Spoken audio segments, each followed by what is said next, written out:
பெண் குழந்தை எனும் பெருஞ்செல்வம்.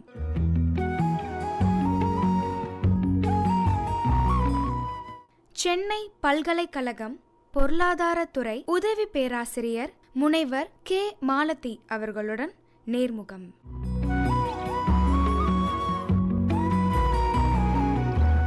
அனைவருக்கும் வணக்கம். இன்னைக்கு நம்ம ஹாய் ஸ்நேகிதி நிகழ்ச்சியில எதை பத்தி பேச போறோம் அப்படின்னா, ஜனவரி மாதம் 24ஆம் தேதி தேசிய பெண் குழந்தைகளுக்கான தினமா அனுசரிக்கப்படுது. இதை நம்ம 2008 இருந்து இப்ப வரைக்கும் அந்த நாளை நம்ம அனுசரிச்சுட்டு இருக்கோம். நம்ம எல்லாருக்குமே குழந்தைகளுக்கான தினம் இருக்கு அப்படிங்கிறது தெரியும். பட் பெண் குழந்தைகளுக்கான தினம் இருக்கா அப்படின்னு கேட்டா அவங்களுக்கு விமென்ஸ் டே இருக்கு அப்படின்னு தெரியும். பெண் குழந்தைகளுக்கான தினம் இருக்கு அப்படின்னு கேட்டோம்னா நிறைய பேர் கொஞ்சம் யோசிப்பாங்க. ஸோ இன்னைக்கு நம்ம ஹாய் ஸ்நேகிதி நிகழ்ச்சி டாக்டர் கே. மாலதி அவர்கள் வந்திருக்காங்க. இன்னைக்கு இந்த தேசிய பெண் குழந்தைகள் தினத்தை பத்தியும் பெண் குழந்தைகளுக்காக நம்ம என்னென்னலாம் விஷயம் செஞ்சுட்டு இருக்கோம் அப்படிங்கிற ஒரு முழு விவரத்தை பத்தி நம்மளுக்கு சொல்றதுக்காக வந்திருக்காங்க. வணக்கம் மேடம். வணக்கம் மேம். இந்த தேசிய குழந்தைகளுக்கான தினம் அனுசரிக்கப்படுறதுக்கான காரணம் என்ன? அதே மாதிரி ஏன் ஜனவரி 24ஆம் தேதி அன்னைக்கு அனுசரிக்கப்படுது? தேசிய பெண் குழந்தைகள் தினம் இந்தியாவில் ஒவ்வொரு ஆண்டும் ஜனவரி 24ஆம் தேதி அனுசரிக்கப்படுகிறது. இது முதலாக 2008ஆம் ஆண்டில் இந்த தேசிய பெண் குழந்தைகள் தினம் பெண்கள் மற்றும் குழந்தைகள் மேம்பாட்டு அமைச்சகத்தால் தொடங்கப்பட்டது. சரி, இது ஏன் கொண்டாடப்படுறோம் அப்படிங்கிறதுக்கான காரணத்தை நான் இப்போ சொல்கிறேன். முதலாக பெண் குழந்தைகளின் உரிமைகள் பற்றி விழிப்புணர்வு ஏற்படுத்தணும். அது முதல்ல. இது அடுத்தது பாலின பாகுபாடு இல்லாமல், அதாவது ஜெண்டர் டிஸ்பாரிட்டி, அவர்களுக்கு சம வாய்ப்புகள் தருவதற்காக உறுதி செய்ய வேண்டும். அப்புறம் சிசுக்கொலை போன்ற பிரச்சனைகளுக்கு தீர்வு காணவும் இந்த நாளை நம்ம கொண்டாடுறோம். அதோடு இல்லாமல் கல்வி மற்றும் சுகாதாரம் பெண் குழந்தைகளுக்கு எந்த பாகுபாடு இல்லாமல் அளிப்பதற்காகவும் எல்லாவற்றுக்கும் மேலாக அவர்களின் பாதுகாப்பிற்காகவும் இந்த தேசிய பெண் குழந்தைகள் தினம் ஜனவரி 24ஆம் தேதி அன்று அனுசரிக்கப்படுகிறது. Okay ma'am. இந்த வருஷம் 2025 நேஷனல் கேர்ள் சைல்டு, இந்த வருஷத்தோட தீம் என்ன? 2025ஆம் ஆண்டோடைய தேசிய பெண் குழந்தைகள் தினத்தோடைய ஸ்லோகன் என்ன அப்படின்னு பார்த்தீங்கன்னா, empowering girls for a brighter tomorrow, அதாவது பிரகாசமான எதிர்காலத்திற்காக பெண்களை மேம்படுத்துதல் என்பதாகும். இதுதான் இதோடைய ஸ்லோகன். Okay ma'am. ஸோ பெண்களுக்கு கவர்மெண்ட் என்னென்ன ஸ்கீம்ஸ்லாம் கொடுத்துருக்காங்க மேம்? கவர்மெண்ட் பார்த்தீங்கன்னா நிறைய ஸ்கீம்ஸ் இது பண்ணியிருக்காங்க, நிறைய முயற்சிகள் எடுத்திருக்காங்க கவர்மெண்ட்டும். இப்போ நான் லேட்டஸ்டெல்லாம் சொல்கிறேன். பேட்டி பச்சாவ் பேட்டி பதாவ் என்ற திட்டம் இருக்குது. பெண் குழந்தைகளை காப்போம், பெண் குழந்தைகளுக்கு கற்பிப்போம்ன்ற ஒரு திட்டம். மாண்புமிகு பாரத பிரதமரால் ஜனவரி 22ஆம் தேதி 2015ஆம் ஆண்டு ஹரியானா மாநிலத்தில் இருக்கிற பானிப்பட்டில் இந்த திட்டம் தொடங்கப்பட்டது. இது ஏன் தொடங்கப்பட்டது அப்படின்னு கேட்டிங்கனாக்கா, 2011ஆம் ஆண்டு சென்சஸ் பிரகாரம் பார்த்தீங்கன்னாக்கா சைல்ட் செக்ஸ் ரேஷியோன்னு ஒன்று இருக்குது. அதாவது குழந்தை பாலின விகிதம். இது சரிவை வெளிப்படுத்தியது. ரொம்ப சரிவை நம்ம பார்த்தோம். இது என்னன்னா 1000 ஆண் குழந்தைகளுக்கு எவ்வளவு பெண் குழந்தைகள் இருக்கிறாங்கன்ற ஒரு டேட்டா, இந்த ரேஷியோ அதை சொல்லும். ஸோ அப்படி பார்க்கும்போது பார்த்தீங்கன்னாக்கா 1000 ஆண் குழந்தைகளுக்கு 918 பெண் குழந்தைகள் என்று மிக குறைந்த அளவாக இருந்தது. எப்போ? 2011ஆம் ஆண்டு சென்சஸ். ஸோ இந்த டேட்டாவை பார்த்த பிறகு தான், அதுலேயும் இன்னொரு முக்கியமான ஒரு இது என்னன்னு பார்த்தீங்கன்னா, இந்தியாவில் உள்ள 35 மாநிலங்களில் 13 மாநிலங்கள் மற்றும் யூனியன் பிரதேசங்களில் தேசிய சராசரியை விட குறைவான பிறப்பு விகிதத்தை கொண்டிருந்தன. இதுக்காக தான் இந்த பேட்டி பச்சாவ் பேட்டி பதாவ்ன்ற ஒரு இதை ஸ்கீமை மாண்புமிகு பிரதமர் அவர்கள் தொடங்கி வைத்தார். அப்புறம் தமிழ்நாடு எடுத்துக்கிட்டு நம்ம பார்த்தோம் அப்படின்னு பார்த்தீங்கன்னாக்கா, குழந்தை பாலின விகிதம் 946 இருக்கு. அதாவது 1000 ஆண் குழந்தைகளுக்கு 946 பெண் குழந்தைகள் இருக்கு. லோவஸ்ட் எங்க அப்படின்னு பார்த்தீங்கன்னாக்கா, இந்த ஹரியானா மாநிலம் இருக்கு இல்லையா, அந்த மாநிலத்தில் பார்த்தீங்கன்னா 1000 குழந்தைங்களுக்கு 1000 ஆண் குழந்தைகளுக்கு 834 பெண் குழந்தைகள் தான் இருக்காங்க. ஸோ இதனால தான் ஹரியானாவில் இதை ஆரம்பிச்சிருக்காங்கன்னு நான் நினைக்கிறேன். அதோடு இல்லாமல் ஜாஸ்தியாக இருக்கிறது பார்த்தீங்கன்னா, ஹையஸ்ட் சைல்ட் செக்ஸ் ரேஷியோ எங்கே இருக்குதுன்னு பார்த்தீங்கன்னா, அருணாச்சல் பிரதேஷில் 972 பெண் குழந்தைகள் இருக்காங்க 1000 ஆண் குழந்தைகளுக்கு. ஸோ இதனால தான் இந்த திட்டத்தை கொண்டு வந்தது. இப்போ அடுத்த திட்டம் பார்த்தீங்கன்னாக்கா, ஸ்கீம் ஃபார் அடலசன்ட் கேர்ள்ஸ், இளம் பெண்களுக்கான திட்டம். இது என்ன அப்படின்னா, இது ஒரு ஒருங்கிணைக்கப்பட்ட குடையின் கீழ் ஒரு பெண்கள் மற்றும் குழந்தைகள் மேம்பாட்டு அமைச்சகத்தால் இது வந்து செயல்படுத்தப்பட்ட ஒரு முயற்சியாகும். அதாவது ஒருங்கிணைந்த குழந்தைகள் மேம்பாட்டு திட்டம் ICDSன் கீழ் தற்போது உள்ள அங்கன்வாடி மையங்கள் மூலம் செயல்படுகிறது. இதோடைய முக்கியமான ஒரு ஒப்ஜெக்டிவ் என்னன்னு பார்த்தீங்கன்னாக்கா, பெண் கல்வி, பெண் ஊட்டச்சத்து, பெண்களுக்கு ஏற்றவாறு ஊட்டச்சத்து போன்றவற்றில் கவனம் செலுத்துவது தான் இந்த SAG ஸ்கீம், அதாவது ஸ்கீம் ஃபார் அடலசன்ட் கேர்ள்ஸுங்கிறது. இதுவும் ரொம்ப முக்கியமான ஒரு ஸ்கீம், பெண் குழந்தைகளுக்காக ஆரம்பிக்கப்படுது. இன்னொன்று பார்த்தீங்கன்னாக்கா சுகன்யா சம்ரிதி ஸ்கீம்னு ஒன்று இருக்குது. நமது பாரத பிரதமர் ஸ்ரீ நரேந்திர மோடி அவர்கள் 2015ஆம் ஆண்டு ஜனவரி 22 இது துவக்கப்பட்டது. இது பெண் குழந்தைகளின் உயர்கல்வி, திருமணம் போன்ற எதிர்கால திட்டங்களுக்கான சேமிப்பு திட்டம் ஆகும். ஸோ எப்படி சேமித்து அவர்களுக்கு உதவுவதான திட்டம். அடுத்தது CBSE உதான் ஸ்கீம் அப்படின்னு ஒன்று இருக்குது. இது வந்து CBSE மற்றும் MHRD, அதாவது மனித வளம் மேம்பாட்டுத்துறை ஒத்துழைப்போடு இந்த திட்டமானது செயல்படும். பொறியியல் மற்றும் தொழில்நுட்பத்தில் பெண்கள் சேர்வதற்காக ஊக்கப்படுத்துவது தான் இந்த திட்டத்தின் குறிக்கோள். ஏன்னா ரொம்ப கம்மியான பர்சன்டேஜ் தான் விமன் சில்ட்ரன் வந்து அதில் போய் சேரதா இருந்தது. இந்த உதான் ஸ்கீம் மூலயமா அவர்களுக்கு தேவையான ஃபினான்ஷியல் சப்போர்ட்டோ அது என்னவோ அதெல்லாம் கொடுத்து அவங்கள வந்து இந்த ஸ்கீமில் வந்து அவங்களுக்கும் இந்த மாதிரியான கல்வியில் வந்து ஊக்கப்படுத்துறதுக்கு தான் இதை வந்து கொண்டு வந்திருக்காங்க.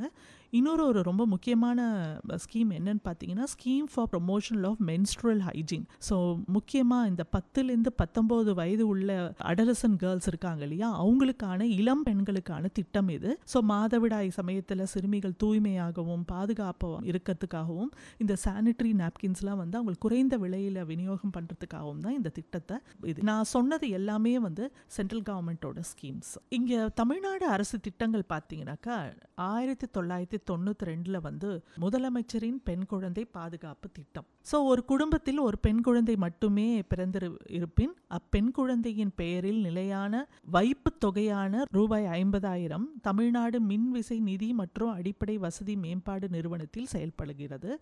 இந்த வைப்பு தொகை ரசீது நகல் பெண் குழந்தையின் குடும்பத்திற்கு வழங்கப்படுகிறது. அதாவது இது வந்து ஒரு ரெசீப்ட் மாதிரி அது வந்து கொடுப்பாங்க அவங்களுக்கு. இது யாருக்கு மெயினாக போகும் அப்படின்னு பார்த்தீங்கன்னா, எந்த பெற்றோருக்கெல்லாம் வந்து 1,20,000 ரூபாய் ஆண்டு வருமானம் இருக்கிறதோ அவங்க தான் இதுக்கு எலிஜிபிலிட்டியாக வருவாங்க.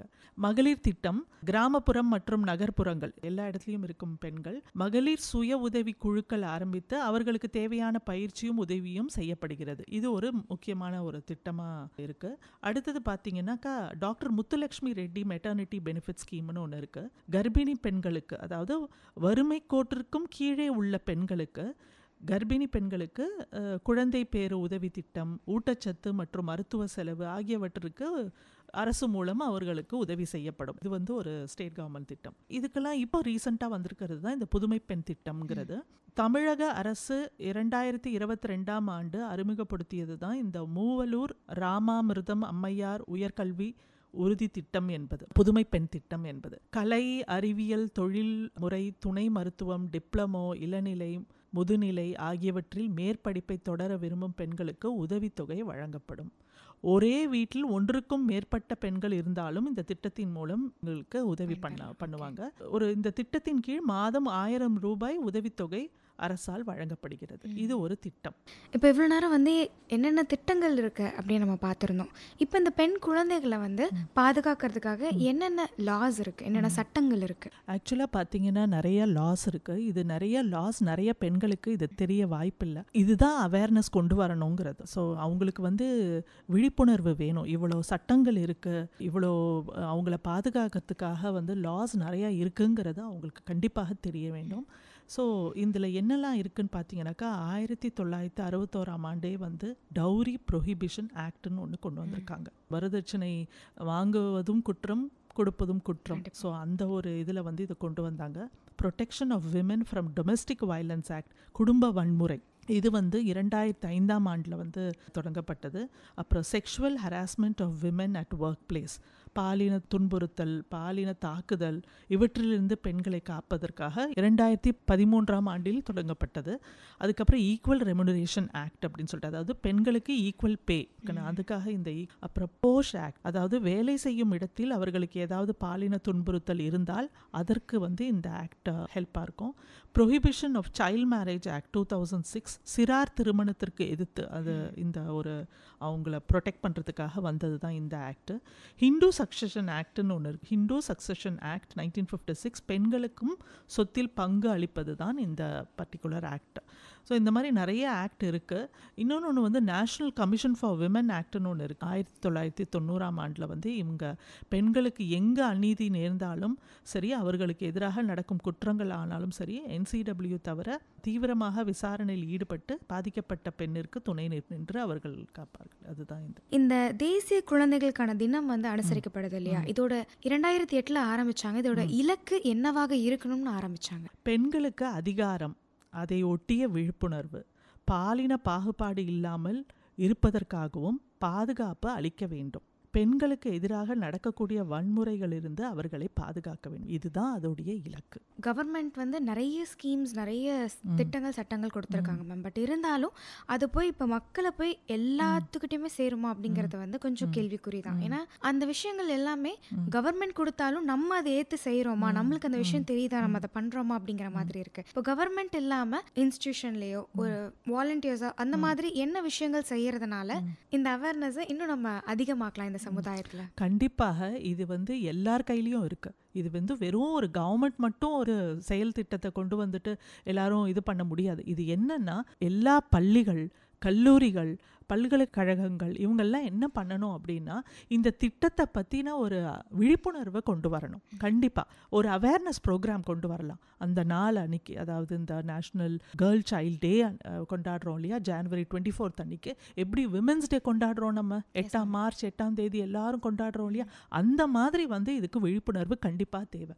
எல்லா பள்ளிகளிலும் ஒரு ப்ரோக்ராம் இது பண்ணலாம். அப்புறம் வந்து இல்லைனா வந்து ஒரு டிபேட் மாதிரி கொண்டு வரலாம், இல்லைனா ஒரு எஸ்ஏ காம்படிஷன் மாதிரி கொண்டு வரலாம். பல்கலைக்கழகங்கள் எல்லாத்துலேயும் வந்து இதை கொண்டு வந்தால் தான் குழந்தைங்களுக்கும் இது போய் சேரும். இந்த பெண் குழந்தைகளுக்கும் சரி, எல்லாருக்குமே இதை பற்றின அவேர்னஸ் தெரியும். Okay ma'am. இந்த தேசிய பெண் குழந்தைகள் தினத்துக்காக ஒரு தனி நபரோட பங்களிப்பு வந்து என்னவா இருக்கணும் அப்படின்னு நீங்கள் நினைக்கிறீங்க? தனி நபருடைய பங்களிப்பு அப்படின்னு சொன்னால் இப்போ பார்த்தீங்கன்னாக்கா ஆன் த ஹோல் வந்து பெண் குழந்தைங்களுக்கு பாதுகாப்பு இது வந்து இப்போ ரொம்ப முக்கியமாக இது. ஸோ அதோடு இல்லாமல் அவங்கள எப்படி பாதுகாக்கிறது, அந்த ஒரு இது அவங்களுக்கு தேவையானது. இப்போ கல்வி பார்த்தீங்கன்னா டிஸ்பாரிட்டி இருக்குன்னு நான் ஏற்கனவே சொன்னேன். ஸோ அதுக்கு வந்து நம்ம என்னெல்லாம் செய்யலாம். கல்வி இப்போ ஒரு பேரண்ட்ஸ் எடுத்துக்கிட்டிங்கனாக்கா அவங்க வந்து இந்த கல்வி போதும்னு சொல்லி நிறுத்தக்கூடாது குழந்தைங்களுக்கு. இதோட போதும், நீ வந்து கல்யாணம் பண்ணிக்கோ அந்த மாதிரிலாம் சொல்லாமல் அவங்கள வந்து ஊக்கப்படுத்த வேண்டும். இன்னும் ஹையர் எஜுகேஷன் போங்க, இந்த மாதிரிலாம் அவங்களுக்கு வந்து இது பண்ணணும். அவங்களுக்கான திட்டத்தெல்லாம் அவங்களுக்கு சொல்லணும். இவ்வளோலாம் இருக்குது, இவ்வளோ ப்ரோக்ராம்ஸ் இருக்குது அப்படிலாம். நிறைய பேருக்கு அந்த அவேர்னஸ் இன்னும் போய் சேரதில்லை. ஸோ அதோட மட்டும் இல்லாமல் பார்த்தீங்கன்னாக்கா நிறைய திட்டங்கள் இருக்குது. இப்போ பெண் குழந்தைகள் சட்டங்கள் பற்றி அவங்களுக்கு தெரியணும். அப்புறம் சிறார் திருமணத்திற்கு எதிராக குரல் கொடுக்கணும். அதுக்கப்புறம் அதோட இல்லை வரதட்சணைக்கு எதிராக குரல் கொடுக்க வேண்டும். இந்த மாதிரிலாம் அவங்க வந்து முன்னிருந்து செய்ய வேண்டும். இதுதான் மெயின் இது. Okay ma'am. இந்த கல்வி, சுகாதாரம் மற்றும் ஊட்டச்சத்து இதில் எல்லாத்தோட பெண்கள் வந்து எதிர்கொள்ள ஏற்றத்தாழ்வு என்ன? ஸோ ஏற்றத்தாழ்வு வந்து பார்த்தீங்கன்னாக்கா எஜுகேஷன் மட்டும் இல்லை, இல்லைனா ஹெல்த் மட்டும் இல்லை, ஒர்க் பார்ட்டிசிபேஷன், எம்ப்ளாய்மெண்ட்லேயும் இருக்க சில ஏற்றத்தாழ்வுகள்லாம் பார்த்தீங்கன்னாக்கா ஈக்குவல் பே இல்லை, அந்த ஒரு இது இருக்குது. இப்போ உயர் பதவிகள்லாம் பார்த்தீங்கன்னாக்கா இன்னும் வந்து பெண்கள் முன்னேற வேண்டும். இப்போ வந்து 18.3% இருந்தாலும் இன்னும் நிறைய பெண்கள் வந்து அதை நோக்கி அவர்கள் செல்ல வேண்டும். நமக்கு எதுக்கு அந்த மாதிரி பதவியோ இல்லை நம்ம வந்து நம்ம ஃபேமிலியை பார்த்துக்கணும்னு சொல்லிட்டு அவங்க இருக்கக்கூடாது. இன்னும் முன்னேறி செல்ல வேண்டும். அதுதான். ஏன்னா நிறைய பெண்கள் வந்து இப்போ பார்த்தீங்கன்னாக்கா அவங்களுக்கு உயர் பதவி கிடைக்கும் போது அவங்களுக்கு ஏதாவது ட்ரான்ஸ்ஃபர்லாம் வந்ததுன்னா அவங்க ஒத்துக்க மாட்டாங்க. இல்லை நான் என்னுடைய ஃபேமிலியை பார்த்துக்கணுன்னு நிறைய இது நாங்கள் சர்வே பண்ணியிருக்கிறதுலேயே எங்களுக்கு தெரியும். அப்படி சொல்லும் போது என்ன ஆகுது, அவங்க அந்த ஆப்பர்ச்சுனிட்டியை மிஸ் பண்ணுவாங்க.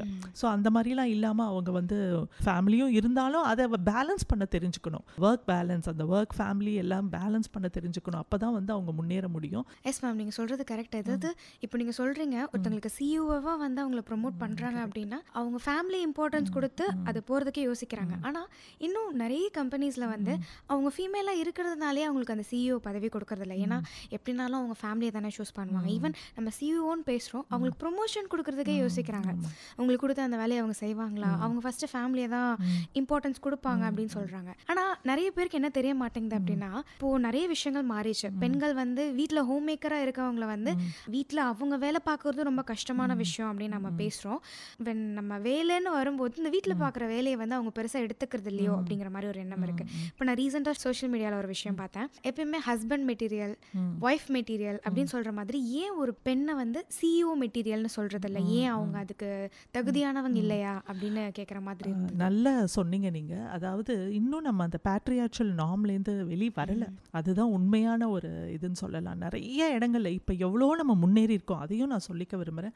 எத்தனையோ ஆண்கள் வந்து பெண்களை வந்து கல்யாணத்துக்கு அப்புறம் படிக்க வைக்கிறாங்க, எத்தனையோ ஆண்கள் வந்து பெண்கள் வேலைக்கு போனால் அவங்களுக்கு ஈக்குவலாக அவங்க குழந்தைகளை பார்த்துக்கிறாங்க. அதெல்லாம் இருந்தாலும் ஒரு சில இடத்துல இன்னமும் வந்து அந்த ஏற்றத்தாழ்வு இருக்க தான் செய்யுது. அந்த பேட்ரியார்ச்சல் நார்ம்ஸ்ன்னு இருக்குது. இல்லை இல்லை இந்த வேலையை நீ தான் செய்யணுங்கிற அந்த ஒரு இது வந்து இன்னும் அந்த மனப்பான்மை வந்து நிறைய ஆண்களுக்கு வந்து இன்னும் இருக்குது. பெண்களுக்கும் அது ஊறிட்டோம். அது வந்து ஓ இந்த வேலைகளெல்லாம் நம்ம தான் செய்யணும் அப்படிங்கிற ஒரு இது வந்துருச்சு. ஸோ அதுலேருந்து நம்ம இன்னும் வரணும். ஆனால் நம்ம வந்துட்டோம், இன்னும் பாதி தூரம் வந்துட்டாலும் இன்னும் போக வேண்டிய தூரம் நிறைய இருக்குன்னு நான் சொல்கிறேன். ஏன்னா இப்போ இருக்கிற ஜெனரேஷன் பார்த்தீங்கன்னா ஆண்கள்லாம் வந்து ரொம்பவுமே பெண்களை வந்து நீங்கள் படிக்கலாம் அதெல்லாம் சொல்கிறாங்க எல்லாம். ஆனால் நீங்கள் சொன்ன மாதிரி அந்த சிஇஓ அப்படிலாம் வரும்போது என்ன ஆகுது அப்படின்னா, அங்கே வேலை செய்யும் ஆண்களால் சில பேரால் அதை வந்து இன்னும் அக்செப்ட் பண்ணிக்கிற இது வந்து வர மாட்டேங்குது. ஓ இவங்க வந்துட்டாங்களே. இன்னொன்று ஒரு சின்ன விஷயம் நான் சொல்ல விரும்புகிறேன். ஏதோ ஒரு பெண் வந்து நல்லா முன்னேறிட்டா அப்படின்னா, நல்லா முன்னேறிட்டு வராங்க, இப்போ ஏரோப்ளேன் ஓட்டுறாங்க, இது எங்கேயோ வந்துட்டோம் நம்ம. ஆனால் சில பேர் வந்து எப்படி முன்னேற்றம் அடைந்தால் வந்து எப்படி இந்த மாதிரியான சில கேள்விகள்லாம் எழும்போது தான் அங்கே வந்து ரொம்ப ஒரு ப்ராப்ளம் ஃபேஸ் பண்ணுறாங்க விமன் திருப்பியும். ஸோ அவங்களுக்கு இடைஞ்சலாக இதெல்லாம் வருதுன்னு சொல்கிறேன். ஒரு ஸ்மூத் செயிலிங்காக இருக்க மாட்டேங்குது. அங்கங்கே பார்த்தீங்கன்னா ஒரு ஹிண்ட்ரன்ஸ் வருது, அங்கங்கே ஒரு தடுப்புகள். இந்த மாதிரியான ஒரு கமெண்ட்ஸை கேட்குறதும், ஓ இவங்க வந்து எப்படி முன்னேறினாங்க, எப்படி இது பண்ணாங்க, எப்படி வேலை கிடைச்சிது, இந்த மாதிரி சில கமெண்ட்ஸ் எல்லாம் கேட்கும் போது மிகவும் அதுலேருந்து தான் நம்ம விடுபட வேண்டும். கண்டிப்பாக. ஸோ அதெல்லாம் போயிடுச்சு, இன்னும் கொஞ்சம் போயிடுச்சு அப்படின்னா நம்ம கண்டிப்பாக எல்லா இலக்கையும் அச்சீவ். ஊட்டச்சத்துன்னு வரும்போது பார்த்தீங்கன்னா இன்னும் வந்து விமன் வந்து அவங்களுடைய ஹெல்த்தை பாதுகாக்கிறதுக்கு முக்கியத்துவம் தர வேண்டும். ரூரல் ஏரியாவில் நாங்கள் ஒரு ப்ராஜெக்ட் பண்ணோம். அந்த ப்ராஜெக்ட் விஷயமா நாங்கள் போய் விமன் எல்லாம் கேட்போம், நீங்கள் வந்து ஹெல்த்தை எப்படி பாதுகாக்கிறீங்க அப்படின்னு கேட்டால் முதல்ல அவங்க என்ன சொல்லுவாங்கன்னா, நீங்கள் எங்கே ஹாஸ்பிட்டல் போகிறீங்க, எந்த டாக்டர்கிட்ட போகிறீங்கன்னு கேட்டிங்கன்னா அவங்க முதல்ல என்ன சொல்கிறாங்க அப்படின்னா, இல்லை நாங்கள் வந்து கை வைத்தியமாகவே பார்த்துக்குறோம் அப்படிங்கிறாங்க. யாருமே வந்து ஹாஸ்பிட்டல் போகிறோம், இந்த ஹாஸ்பிட்டலில் போய் நாங்கள் பார்க்குறோங்கிறது வரமாட்டேங்குது. ஆனால் அதே ஆண்களுக்கு வந்து அவங்க வந்து அழைத்து கொண்டு போகிறாங்க, ஏதோ ஒரு ஹாஸ்பிட்டல் போகணும், அங்கே போகணும், கவர்மெண்ட் ஹாஸ்பிட்டலுக்கு போகணும் அப்படின்னு. இன்னும் தனக்கு வந்தால் அதை வந்து போய் ஹாஸ்பிட்டலுக்கு போகணுங்கிற இது வந்து வரலை. இது நாங்கள் பண்ண ஆராய்ச்சியில் இதை நாங்கள் பார்த்தோம். நிறைய பெண்கள் வந்து ஹெசிடேட் ஆகுறாங்க போய் பார்க்கறதுக்கு. அது வந்து ஃபினான்ஷியல் கன்ஸ்ட்ரெயின்ட்டாக இருக்கலாம், இல்லை அவங்களுக்கு வந்து ஒரு சில வியாதிகள்னால அவங்க போக வேணான்னு நினைக்கலாம், காஸ்ட் ஆகுமேன்னு நினைக்கலாம், நேரம் இல்லைன்ற சில பேர் சொல்கிறாங்க. இந்த மாதிரிலாம் இருக்குது. ஆனால் அனிமிக் விமன் வந்து அனிமியா ரொம்ப இருக்குன்னு சொல்கிற ஒரு சர்வே கூட சொல்லுது. ஸோ அதுலேருந்துலாம் அவங்க வந்து வரணும். நிறைய ஊட்டச்சத்துக்காக அதுக்கான இதெல்லாம் அவங்க வந்து பேணி காக்க வேண்டும். அவங்களுடைய ஹெல்த் வந்து ரொம்ப முக்கியம், அதை வந்து அவங்க பார்த்துக்கணும். Yes ma'am. நீங்கள் வந்து சொன்னீங்க லைக் இப்போ சிஇஓ அப்படின்னு பேசும்போது அவங்க ஃபேமிலிக்கு இம்பார்ட்டன்ஸ் கொடுப்பாங்க அப்படின்னு நம்ம பேசும்போது, இந்த ஊட்டச்சத்துன்னு வரும்போது நான் பெரும்பாலும் பார்த்துருக்கேன், அவங்களுக்கு எதாவது உடம்பு சரியில்லை, இப்போ ஹாஸ்பிட்டல் போயிட்டு எதாவது பண்ணிட்டாங்க அப்படின்னா எங்கே தனக்கு ரெஸ்ட் எடுக்க சொல்லிடுவாங்களோ. இப்போ நான் ரெஸ்ட் எடுத்துட்டேன்னா என் ஃபேமிலியை யார் பார்ப்பா? நீங்கள் சொன்ன மாதிரி அந்த ஊறி போன ஒரு விஷயம், அதாவது என் ஃபேமிலியை நான் தான் பார்ப்பேன், எனக்கு என்னன்னாலும் நான் தான் பார்ப்பேன் அப்படிங்கிற ஒரு கேட்டகரியும் இருக்குது. இன்னொரு கேட்டகரி என்ன அப்படின்னா, வெளியில் யாராவது என்ன சொல்லிடுவாங்களோ, ஒரு பெண்ணை வந்து நீ உன் குடும்பத்தை கூட பார்க்கலன்னா எப்படி அப்படிங்கிற மாதிரி ஏதாவது ஒரு வார்த்தைகள் அந்த மாதிரி ஒரு கமெண்ட்ஸ் வந்து சொல்லிடுவாங்களோ அப்படிங்கிற ஒரு பயம் இருக்கும் அவங்களுக்கு. அண்ட் இப்போ நான் ரீசெண்டாக வந்து சோஷியல் மீடியாவில் ஒரு வீடியோ பார்க்கும்போது, ஒரு ஆணுக்கோ இல்லை ஒரு ஆண் குழந்தையாக இருக்கட்டும், பெண் குழந்தையாக இருக்கட்டும், அது வந்து குழந்தைகள் எடுத்துக்கலாம். ஒரு கணவனுக்கோ குழந்தைக்கோ உடம்பு சரியில்லை அப்படின்னா அது ஒரு வந்து பெண் பார்த்துப்பாங்க. ஆனால் பெண்ணுக்கு அந்த பெண்ணோ அம்மாவோ அவங்களுக்கு உடம்பு சரியில்லைன்னு வச்சுக்கோங்களேன், அவங்க பார்க்க மாட்டாங்க. அதாவது அவங்களுக்கு உடம்பு சரியில்லைனா அவங்க ஹாஸ்பிட்டல் போகலாம், என்ன வேணால் பண்ணலாம். ஆனால் உனக்கு இல்லையா, அதெல்லாம் ஒன்றும் பிரச்சனை இல்லை, நீ இதை சாப்பிட சரியாக போயிடும் அப்படின்ற மாதிரி ஒரு இது. பட் ஆனால் நிறைய விஷயங்கள் இப்போ மாறி இருக்கு. நிறைய பெண்கள் வந்து அவங்களே ட்ரீட்மெண்ட் எடுத்துக்கிறாங்க. அதுக்கான இப்போ அவேர்னஸும் கிடைச்சிருக்கு. அவங்க நிறைய பேர் வந்து முன்ன இருந்ததுக்கு இப்போது அவங்க நிறைய அவேர்னஸ் கிடைச்சி அவங்க எல்லாமே மாறி இருக்கு மேம். அதுக்கு முக்கியமாக வந்து நம்ம டெக்னாலஜிக்கு தேங்க்ஸ் சொல்லணும். கரெக்டாக மேம். ஸோ அவங்க ஊட்டச்சத்து வந்து அவங்க கண்டிப்பாக அதுக்கான முன்னுரிமை அவங்க கொடுக்கணும்னு நான் நினைக்கிறேன். ஆமாம், கண்டிப்பாக முன்னுரிமை தரணும். ஏன்னா இப்போ வந்து நிறையா இருக்குது. நிறைய ஹாஸ்பிட்டல்ஸ்லாம் போனாக்கா கவர்மெண்ட் ஹாஸ்பிட்டல்ஸ்லாம் நல்லாவே வச்சுருக்காங்க. இப்போ அதற்கான ஒரு இதெல்லாம் ஸ்க்ரீனிங் டெஸ்ட் எல்லாம் வச்சுருக்காங்க. ஸோ கண்டிப்பாக அதை வந்து பெண்கள் கடைபிடிக்க வேண்டும். Okay ma'am. பெண்கள் வந்து இந்த சமுதாயத்தில் அவங்க ஒரு வாய்ப்போடு வளர்வதற்கும் மரியாதையோடு வளர்வதற்கும் அவங்களுக்கு என்ன ஒரு அதிகாரம் கொடுக்கணும்னு நீங்கள் நினைக்கிறீங்க? இப்போ பார்த்தீங்கன்னாக்கா அவங்களுக்கு எல்லா விதமான அதிகாரங்களும் கொடுத்தா தன்னால் ரெஸ்பெக்ட் வந்துடும். இப்போ வந்து சிலது வந்து அவங்களுக்கு இப்போ நீங்கள் சொன்ன மாதிரி சிஇஓ பதவியோ இந்த மாதிரி பதவிகளோ வந்து அவங்க வந்து ரொம்ப யோசிக்கிறாங்க. ஆனால் எல்லா உயர் பதவிகளும் பாருங்களேன், இன்னும் அடைய வேண்டிய தூரம் வந்து பெண்களுக்கு நிறையவே இருக்குது. ஸோ இதை வந்து அவங்க வந்து அடையணும். அப்போது முதல்ல வந்து அவங்க வீடு குடும்பம் அவங்களுக்கு வந்து சப்போர்ட் பண்ணணும். குடும்பத்தில் இருக்கவங்க வந்து இல்லை நாங்கள்லாம் பார்த்துக்குறோம், நீங்கள் தைரியமாக போங்க அப்படின்னா கண்டிப்பாக போவாங்களா? போக மாட்டாங்களா? எந்த ஒரு மாநிலத்திலேருந்து மாநிலம் விட்டு மாநிலம் போனாலும் பெண்களுக்கு தன்னால் அந்த இது தைரியம் வரணும். அங்கே இது எங்கிருந்து வரும் அப்படின்னு பார்த்தீங்கன்னா, அந்த பெண்ணுடைய ஹஸ்பண்டோ இல்லை தந்தையோ இல்லை மாமனாரோ இல்லை மாமியாரோ அந்த ஒரு இதை அவங்களுக்கு கொடுக்கணும். நான் பார்த்துக்கிறேம்மா, உன் குழந்தைகளை நான் பார்த்துக்கிறேன், நீங்கள் போயிட்டு வா, இந்த மாதிரியெல்லாம் சொன்னாதான் அவங்க வந்து வர முடியும். நீங்கள் நினச்சி பாருங்களேன், யாருமே ஒரு சப்போர்ட் இல்லாமல் அவங்க எப்படி வந்து முன்னேறி வருவார்கள்? வரமாட்டாங்க. கண்டிப்பாா.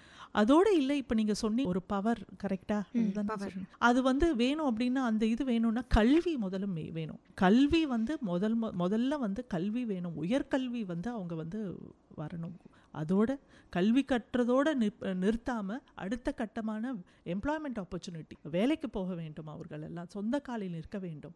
ஸோ சும்மா வந்து நம்ம படிச்சிட்டோம் அப்படின்னு சொல்லிட்டு ஏதோ ஒரு தொழில், நான் சொல்கிறது வந்து இந்த தொழில், இந்த படிப்பு படித்தோம், இந்த வேலை கிடைக்க வரைக்கும் நான் போகமாட்டேன்லாம் இல்லாமல் அவங்களுக்கு தெரிந்த ஒரு கைத்தொழில் எதுவாக இருந்தாலும் சரி, ஒரு எம்ப்ராய்டரி போடுறவங்களா இருந்தாலும் சரி, ஒரு அழகான பொம்மை தைக்கும் இன்ட்ரெஸ்ட் இருக்கிறவங்களா சரி, எது வேணால், டெய்லரிங் தெரிஞ்சிருக்கலாம், என்ன வேணால். இப்போ தான் ஆன்லைனில் எல்லாமே வந்துருச்சு. ஸோ அவங்க அந்த மாதிரியான ஒரு இதெல்லாம் அவங்க வந்து சூஸ் பண்ணி அவங்க செஞ்சாங்கன்னா கண்டிப்பாக அவங்களுக்கான ஒரு அங்கீகாரம் கிடைக்கும். மேம், நீங்கள் சொல்லியிருந்தீங்க பெண்கள் வந்து படிச்சிருந்தாலும் அவங்களுக்கு வந்து எம்ப்ளாய்மெண்ட் ஆப்பர்ச்சுனிட்டி வந்து ரொம்ப முக்கியம் அப்படின்னு சொல்லிட்டு. இப்போ வந்து நிறைய பெண்கள் ஃபினான்ஷியலாக இண்டிபெண்ட்டாக இருக்காங்க. இப்போது அவங்க ஃபினான்ஷியலாக இண்டிபெண்ட்டாக இருந்தாலும் அவங்களுக்கான ஃப்ரீடம் அவங்களுக்கு இருக்கா? அவங்களுக்கு பிடிச்சது சில விஷயங்கள் செய்கிறதாக இருக்கட்டும், அவங்களுக்கு ஒரு குழந்தை இருக்குது அப்படின்னா அந்த குழந்தைக்கு தேவையான விஷயங்களையோ அவங்களுக்கு வாங்கி கொடுக்கறதுக்கு ஃபினான்ஷியலாக அவங்ககிட்ட சில விஷயங்கள் இருந்தாலும் அதை செய்யறதுக்கான ஃப்ரீடம் அவங்களுக்கு இருக்கா? இது முதல் கேள்வி. இந்த ஃபினான்ஷியல் இண்டிபெண்டன்ஸ் இருக்கிறதுனால ஃபீமேல் சைல்டுக்கு வந்து ரைட்ஸ் எப்படி இருக்குது? ஃபினான்ஸுக்கு அப்புறம் அவங்களோட ப்ராக்ரஸ் வந்து எப்படி இருக்குது? இப்போ பார்த்தீங்கன்னாக்கா முதல்ல மாதிரி இல்லாமல் பெண் வந்து டிசைட் பண்ணலாம், நான் படித்தவுடன் நான் வேலைக்கு போகணும், வேலைக்கு போன பிறகு நான் கல்யாணம் பண்ணிக்கணும், கல்யாணம் பண்ண அப்புறம் நான் எப்பொழுது குழந்தை பெற்றுக்கொள்ள வேண்டும், இந்த மாதிரியான ஒரு இது வந்து இப்போ கொஞ்சம் ப்ரோக்ரஸ் ஆகிட்டு வந்துட்டுருக்கு. முன்ன மாதிரி இல்லை, படித்து கொண்டு இருக்கும் போதே கல்யாணத்தை பண்ணிடுவாங்க, அந்த மாதிரிலாம் இருந்தது. இப்போ கொஞ்சம் நல்லாவே ப்ரோக்ரஸ் ஆகிட்டு இருக்கும். ஆனால் இதில் வந்து பார்த்தீங்கன்னாக்கா அந்த பெண் வந்து இப்போ நிறைய பெண்களை இப்போ கேளுங்களேன், உனக்கு என்ன குழந்தை வேணும் அப்படின்னா பெண் குழந்தைக்கு எல்லாருமே சரின்னு தான் சொல்லுவாங்க. பெண் குழந்தை இருக்கணும், எனக்கு ஆசையாக தான் இருக்குது, பெண் குழந்தை பெற்றால் என்ன அப்படின்னு. ஏன்னா அவங்க வந்து இண்டிபெண்ட்டாக இருக்காங்க. ஸோ இண்டிபெண்ட், அதுதான் ரொம்ப ரொம்ப முக்கியம். தன் காலில் நிற்க வேண்டும். ஒரு பெண் வந்து தன் காலில் நின்னாதான் அந்த கான்ஃபிடென்ஸ், இன்னொரு ஃபேமிலிக்கு போனாலும் அந்த கான்ஃபிடென்ட் எப்போ வரும்னா கையில் வேலை இருக்கும் போது தான். அந்த சம்பாத்தியம் அவளுக்கு வரும்போது தன்னால் எல்லாமே வரும். ஸோ அதை எதுக்கும் பயப்பட வேண்டாம் இல்லையா? இப்போது எதுவுமே இல்லாமல் பாருங்களேன், தனக்கு ஒரு கல்வி இல்லை, வேலை இல்லை, அந்த மாதிரி இருக்கும் போது ஒரு ஐயோ நமக்கும் திருப்பியும் ஒரு பெண் குழந்தை பிறந்தால், இந்த மாதிரி டயத்தில் தான் அவங்க வந்து இந்த மாதிரிலாம் தோணுது பெண்களுக்குமே. பெண் குழந்தை பிறந்தால் என்ன ஆகும், அதை படிக்க வேண்டுமே, நாளைக்கு அதற்கு கல்யாணம் பண்ண வேண்டுமே, பேர்காலம் பார்க்க வேண்டுமே, இந்த மாதிரி கண்டினியூஸாக போயிட்டுருக்கு. ஸோ இதெல்லாம் வந்து எப்போ வந்து அதெல்லாம் வந்து ஒரு எதிர்கொள்ள முடியும் என்றால் பெண் கல்வி, அதுக்கப்புறம் ஒரு நல்ல வேலை வாய்ப்பு. அது எப்படி வேணா இருக்கட்டும், நீ வீட்டிலேருந்தே செய்யுங்க. யாரும் வந்து நீங்கள் வேலைக்கு போய் இங்கே தான் போகணும் அங்கே தான் போகணும்னு இல்லை. ஆன்லைன்லேயே எவ்வளோ பேர் இப்போ வேலையெல்லாம் செய்கிறாங்க. ஸோ உன் காலில் நின்று நீ சம்பாத்தியம் இது பண்ணாதான் இதெல்லாம் நல்லபடியாக நடக்கும். Okay ma'am. இப்போது நம்ம சுற்றி இருக்க பெண்களை வந்து நம்ம எப்படி வந்து பாதுகாப்பாக வளர்க்குறது? ஃபஸ்ட்டு வந்து ஒரு பெண் குழந்தைக்கு தைரியத்தை வளர்க்கணும். என்னுடைய கருத்தை நான் சொல்கிறேன். முதல்ல தைரியம் கொடுக்கணும் அவங்களுக்கு. நம்ம வந்து தைரியமாக வெளியில் போங்க, தைரியமாக படிக்க போங்க, தைரியமாக வேலைக்கு போங்க அப்படின்னு ஒரு தைரியத்தை அவங்களுக்கு கொடுக்கணும். அந்த தைரியம் எப்போ வரும் அப்படின்னா, அந்த பெண் கான்ஃபிடெண்ட்டாக இருந்தால் தான் அது வரும். சரி, என்னால் முடியும், நான் போய் நான் தைரியமாக இது பண்ணிட்டு வருவேன்னு. அதோடு இல்லாமல் நமக்கு இவ்வளோ சட்டங்கள் இருக்குது காப்பதற்குன்றதும் நமக்கு தெரியணும். இப்போ நான் இவ்வளோ சட்டங்கள் சொன்னேன் கொஞ்ச நேரத்துக்கு முன்னாடி, இத்தனை சட்டங்கள் நமக்கு இருக்குது அப்படிங்கிறது நமக்கு தெரியணும். தைரியமாக என்ன நடந்தாலும் அந்த பெண் வந்து ஒரு உறுதியாக எதையும் எதிர்கொள்ளும் ஒரு தைரியம் அவளுக்கு வந்து விட்டால் அவள் என்ன வேணால் செய்யலாம். நாளைக்கு போயிட்டு யாருக்கும் பயப்பட வேண்டாம். எந்த ஒரு நிகழ்வு நடந்தாலும் அதை வந்து எதிர்கொள்ளுறதுக்கு வந்து அவங்களுக்கு வந்து ஒரு நம்பிக்கை வரும். அப்போ அதுதான் முக்கியமாக. நான் இன்னொன்று சொல்கிறேன், பெண் குழந்தைகளிடம் பேசுங்கள். பெற்றோர் வந்து பெண் குழந்தைகளிடம் பேச வேண்டும். உனக்கு என்ன பிரச்சனை இருக்கு? ஏன்னா நிறைய பெண் குழந்தைகள் வந்து சொல்ல மாட்டாங்க. உங்களுக்கு இருக்கிற பிரச்சனைகளை வந்து அவங்க வந்து படிக்கிற இடத்துலையோ வேலைக்கு செல்லும் இடத்துலையோ இல்லை கல்யாணம் ஆகி போனதுக்கு அப்புறமும் சொல்ல, ஏதாவது ஒரு இடத்துல அவங்களுக்கு பிரச்சனை இருந்தால் அது என்னன்னு கேட்கணும். நம்ம இப்போ நம்ம வந்து எல்லாமே அவங்களுக்கு எதிர்மறையாக பதில் சொல்லக்கூடாது. ஓ, நீ ஏதோ தப்பு பண்ணியிருக்கியோ, இல்லை நீ ஏதோ செஞ்சிருக்கியோ, அதனால தான் உனக்கு பிரச்சனை. அப்படி இல்லை, காது கொடுத்து கேளுங்க. அவங்களுக்கு என்ன பிரச்சனை இருக்குது, வேலை செய்யும் இடத்துல உனக்கு என்ன பிரச்சனை இருக்குமா, ஏதாவது ஒரு பிரச்சனை இருந்தால் சொல்லு. ஸோ இந்த மாதிரி ஒரு அணுகுமுறை பெற்றோர்கள் கண்டிப்பாக பெண் குழந்தைகளிடம் இருக்க வேண்டும். இல்லைன்னா அந்த பெண்ணை வந்து சொல்ல முடியாமல் அது என்னன்னு இல்லாமல் ரொம்ப ஒரு மென்டலி ஒரு டிஸ்டர்ப்டு ஸ்டேட்க்கு போயிடுவாங்க. அந்த நிலையை நம்ம கொடுக்கக்கூடாது பெண் குழந்தைகளுக்கு. Okay ma'am. இப்போது இப்படி இருக்க பட்சத்தில் எல்லா பெற்றோர்களுமே வந்து பெண் குழந்தைகள் இப்படி சொல்கிறாங்கன்னா அதை கேட்கக்கூடிய ஒரு தன்மை வந்து எல்லா பெற்றோர்களுக்கு இருக்கும், நம்மளால சொல்ல முடியாது. அப்படிங்கிற பட்சத்தில் அந்த பெண் குழந்தை என்ன பண்ணலாம்? பார்த்தீங்கன்னா எல்லா பள்ளியிலையும் பார்த்தீங்கன்னாக்கா இது வந்து ஒரு நல்ல ஒரு சிஸ்டம்னு சொல்லலாம். ஒரு கவுன்சிலர், சைக்காலஜிஸ்ட்லாம் இருக்காங்க. ஸோ இந்த குழந்தைங்க வந்து அம்மா அப்பா கிட்ட சொல்ல முடியாததை அவங்க கிட்ட போய் சொல்லலாம். டீச்சர்ஸ் இருப்பாங்க, மென்டர்ஸ் இருப்பாங்க, இவங்க கிட்ட போய் சொல்லலாம். ஏன்னா கிளாஸ் டீச்சர்ஸ் இந்த மாதிரிலாம் அவங்களும் கேட்கலாம். இது வந்து ஆசிரியர்களுக்கும் தான் நான் சொல்கிறேன். எல்லா பெண் குழந்தைகள் இருக்கும் இடத்துலையும் வந்து அவங்க வந்து வேலை செய்யும் போது அவங்க கிட்ட நல்லா பழகலாம். ஏதாவது ஒரு மாற்றம் தெரிந்தால் கண்டிப்பாக அந்த குழந்தைய கூப்பிட்டா, ஏன்னா அவங்களுக்கு சொல்ல முடியாமல் இருக்கலாம். யாராவது அவங்கள ஏதாவது ஒரு ஹராஸ்மெண்ட் பண்ணியிருக்கலாம், யாராவது அவங்களுக்கு ஏதோ ஒரு விதத்தில் துன்புறுத்தல் பண்ணலாம். ஸோ அவங்க வந்து அதை கேட்கலாம். எல்லா உரிமையும் ஆசிரியர்கள் எடுத்துக்கலாம். ஏன்னா ஆசிரியர்கள் வந்து இதில் வந்து ரொம்ப முக்கியமான பங்கு வகிக்கிறார்கள். அதை தான் நான் சொல்லுவேன். நான் சொல்கிறது ஸ்கூல் டீச்சர்ஸ் மட்டும் இல்லை, காலேஜ் டீச்சர்ஸ் எல்லாருமே சொல்கிறேன். ஸோ அந்த கேர்ள்ஸை வந்து ஐடென்டிஃபை பண்ணணும். ஏதோ ஒரு மாதிரி இருக்காங்கன்னா அவங்கள கூப்பிட்டு பேசி அவங்களால முடிந்த அளவு அவங்க வந்து ஹெல்ப் பண்ணணும். அதுதான் வந்து இந்த சொசைட்டியோடைய role as teachers, as parents. இதெல்லாம் வந்து நம்ம பெண் குழந்தைகளை எப்படி வந்து நம்ம பாதுகாக்க வேண்டும் என்பதற்கு இதெல்லாம் வந்து ஒரு இல்லை. எஸ் மேம், நீங்கள் சொல்கிறது கரெக்ட். ஏன்னா நம்ம வந்து ஒன்று வீட்டில் இருப்போம், இல்லைன்னா காலேஜ் ஸ்கூல்ஸில் இருப்போம். நம்ம பேரண்ட்ஸ் நம்மளை எவ்வளோ தூரம் நம்ம பேரண்ட்ஸை பார்க்குறோமோ அதை விட அதிகமாக நம்ம ஸ்கூலில் டைம் ஸ்பெண்ட் பண்ணுறோம். ஒரு சில விஷயங்கள் நம்ம பேரண்ட்ஸ் கிட்ட சொல்ல முடியாத பட்சத்தில் அந்த ஒரு ரோலை வந்து டீச்சர் கண்டிப்பாக எடுத்துக்கணும். ஏன்னா அவங்க நம்மளை பார்ப்பாங்க, அப்சர்வ் பண்ணுவாங்க. அப்படிங்கிறப்போ அவங்க கிட்ட சொன்னோம்னா கண்டிப்பாக அவங்க நம்மளுக்கு ஹெல்ப் பண்ணுவாங்க. எல்லா பள்ளியிலையும் கல்லூரியிலையும் கண்டிப்பாக ஒரு கவுன்சிலர்ஸ் இருப்பாங்க. இப்போ நான் சொல்வது அதை வந்து நல்லபடியாக நடைமுறைக்கு கொண்டு வரணும். அது இந்நிகழ்ச்சியை தொடர்ந்து கேட்கலாம் ஒரு பாடலுக்கு பிறகு. இப்போ வந்து சமூகம், சொசைட்டி அப்படின்னு எடுத்துக்கிறதுக்கு முன்னாடி நம்ம வந்து ஒரு ஃபேமிலி அப்படிங்கிற ஒரு வட்டத்துக்குள்ளே வருவோம். இந்த ஃபேமிலியில் ஃபஸ்ட்டு குழந்தைகளை எப்படி வந்து சமமாக ட்ரீட் பண்ணுறாங்க அப்படின்ற ஒரு விஷயம் இருக்குது இல்லையா? அதாவது அப்பா வந்து அம்மா எப்படி ட்ரீட் பண்ணுறாங்க, அம்மா வந்து அப்பாவை எப்படி ட்ரீட் பண்ணுறாங்க அப்படின்னு வந்து குழந்தைகள் பார்த்து வளரும். அது மட்டும் இல்லாமல் ஒரு ஆண் பெண் இந்த ஜென்டருக்குள்ளே அம்மாவும் அப்பாவும் இந்த குழந்தைகளை எப்படி ட்ரீட் பண்ணுறாங்க அப்படிங்கிற ஒரு விஷயம் இருக்குது. ஃபேமிலிக்குள்ளே ட்ரீட் பண்ணுவாங்க இல்லையா? இப்போது இந்த குழந்தைகளை வந்து அவங்க பேரண்ட்ஸ் ஈக்குவலாக ட்ரீட் பண்ணாங்க அப்படின்னா நாளைக்கு அந்த குழந்தைங்க பெரியவங்களாகி ஒரு யங்ஸ்டராக இந்த சொசைட்டிக்குள்ளே போகும்போது அவங்களோட கண்ணோட்டம் வந்து மாறுமா? அதாவது இப்போ பார்த்தீங்கன்னாக்கா ஒரு வீட்டில் ஒரு பெண் குழந்தையும் ஆண் குழந்தையும் இருக்குது அப்படின்னா, பெண் குழந்தை என்ன பண்ணது, சாப்பிட்ட தட்டை வந்து போய் அழகாக கழுவி வைக்கிறாங்க. அதே மாதிரி ஆண் குழந்தையும் செய்ய வேண்டும். ஒரு பெண் குழந்தை வந்து தன்னுடைய துணிகளை வந்து அழகாக துவைத்தால் அதே மாதிரி தான் ஒரு ஆண் பிள்ளையும் நம்ம ட்ரெயின் பண்ணணும். நீயும் அந்த மாதிரி தான் செய்ய வேண்டும் அப்படின்னு சொல்லிட்டு இப்போ நம்ம வந்து எல்லாத்துலேயும் சில ஒரு ரூல்ஸை வந்து நம்ம பெண் குழந்தைகளுக்கு சொல்கிறோம். நீ இத்தனை மணிக்கு வந்துடணும். அதே தான் ஆண் குழந்தைகளுக்கும்.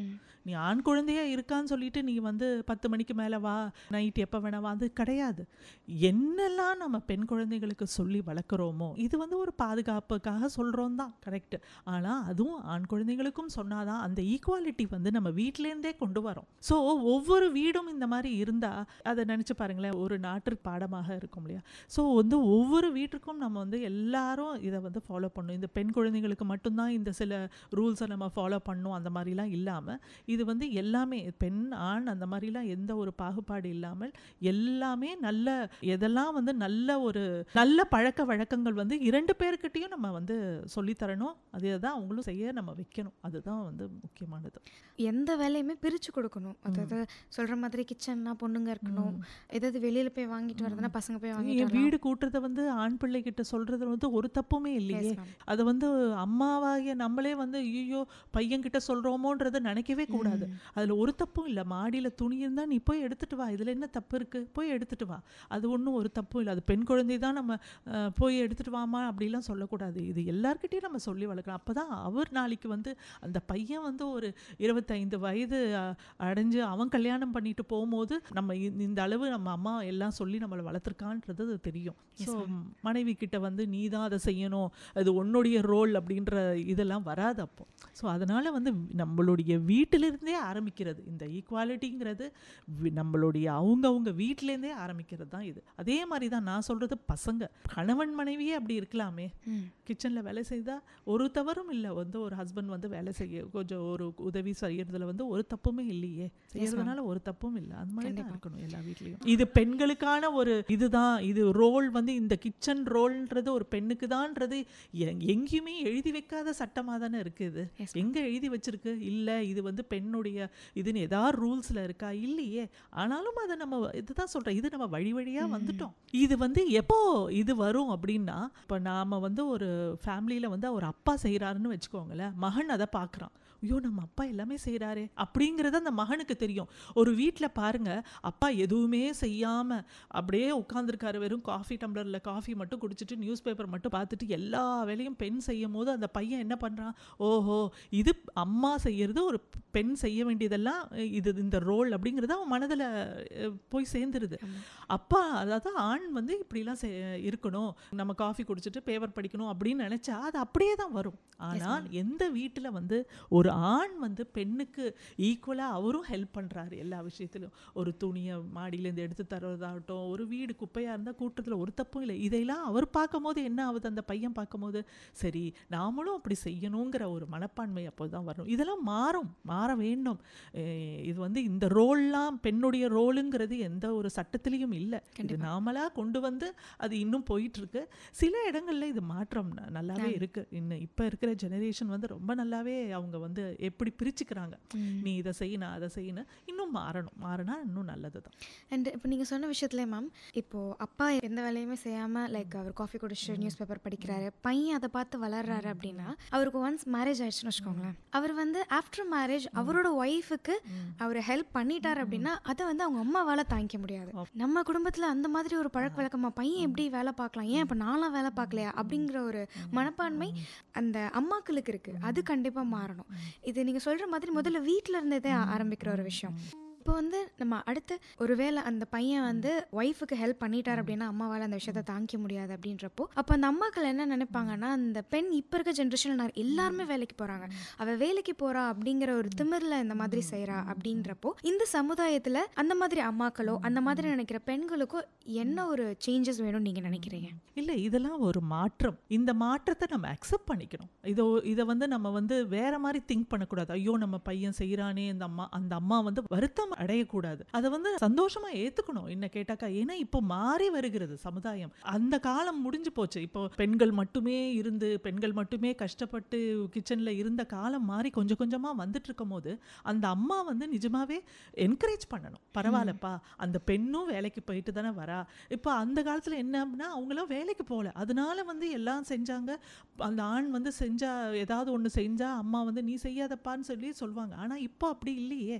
இப்போ வந்து அந்த பெண் பெண்ணும் வேலை செய்கிறாள். அதனால வந்து கண்டிப்பா அந்த மாற்றத்தை அம்மா வந்து அக்செப்ட் பண்ணிட்டு, சரிப்பா நீ வந்து இந்த மாதிரி வேலை செய்யறதுல ஒரு தப்பும் இல்லைன்னு சொல்லு. இல்லை நீ வந்து ஏன் செய்கிற அப்படிலாம் கேட்டாக்கா அது வந்து வீண் பிரச்சனைகள் தான் அந்த வீட்டில் வந்து வரும்னு சொல்லுவேன். அது வந்து ஒரு நல்ல ஒரு இது கிடையாது. ஒரு என்வாயன்மெண்ட்டை கொண்டு வர மாட்டோம் நம்ம. இது வந்து மாற்றம். இந்த மாற்றத்தை கண்டிப்பாக நம்ம அக்செப்ட் பண்ணிட்டு அதற்கான நம்ம வந்து அந்த டியூன் பண்ணிக்கணும். அது கண்டிப்பாக இருக்கணும். Okay ma'am. அடுத்து என்னன்னா மேம், இப்போ பெண் குழந்தைகள் வந்து படிக்கிற விகிதம் வந்து அதிகமாக இருக்குது அப்படின்னு நீங்கள் சொல்லியிருந்தீங்க. நம்ம இப்போது முன்னாடி இருந்ததை விட இப்போ நம்ம எவ்வளோ முன்னேறி இருக்கோம் மேம்? கண்டிப்பாக நம்ம வந்து முன்ன இருந்ததை விட நல்ல முன்னேற்றம் அடைந்திருக்கிறது. பிரைமரி லெவல் ஆகட்டும், செகண்டரி லெவல் ஆகட்டும், ஹையர் எஜுகேஷன் ஆகட்டும், பெண்கள் வந்து நல்ல முன்னேறிட்டு இருக்காங்கன்னு சொல்லலாம். ஏன்னா அவங்களுக்கு வந்து எல்லா விதமான சலுகைகளும் அரசு வந்து செய்கிறது. எவ்வளோ ஸ்காலர்ஷிப் தராங்க, பெண் கல்விக்காக எல்லாமே தராங்க. டிரான்ஸ்போர்ட் ஃபெசிலிட்டிஸ்லாம் இருக்குது. இப்போது ஈஸி டிரான்ஸ்போர்ட் ஃபெசிலிட்டிஸ் இருக்குது. எல்லா புக்ஸ் எல்லாம் பார்த்தீங்கன்னா ஃபீஸ் எல்லாமே வந்து ஃப்ரீயாக கொடுக்குறாங்க. இந்த மாதிரிலாம் இருக்கும்போது பெண் கல்வி வந்து நல்லாவே போயிட்டுருக்கு. இன்னும் ஒன்று, இந்த ட்ராப் அவுட் ஆகாமல் இருக்கணும். அதுதான் ட்ராப் அவுட் ரேஷியோ வந்து குறைக்கணும். அவ்வளோதான். எங்கேயும் இது வந்து மெயினாக அந்த கல்யாணம் இது மாதிரி பேசும்போது இந்த பெண் கல்வி வந்து ட்ராப் அவுட் ரேஷியோவில் கொண்டு போய் முடியுது. அது இல்லாமல் இருக்கணும். நம்ம வந்து எங்கேயோ போயிட்டுருக்கோன்னு சொன்ன மாதிரி இன்னொன்று என்ன அப்படின்னு பார்த்தீங்கன்னாக்கா, ஹையர் எஜுகேஷன்லேயும் நம்மளுடைய இது வந்து பர்சன்டேஜ் வந்து கொஞ்சம் இன்க்ரீஸ் ஆகிட்டு இருக்கு. இப்போ ரீசெண்டாக பார்த்தீங்கன்னா நம்ம தமிழ்நாடு கவர்மெண்ட் கூட பார்த்தீங்கன்னாக்கா பிஹெச்டிஸ் அவ்வளோ பேர் என்ரோல் ஆகிருக்காங்க.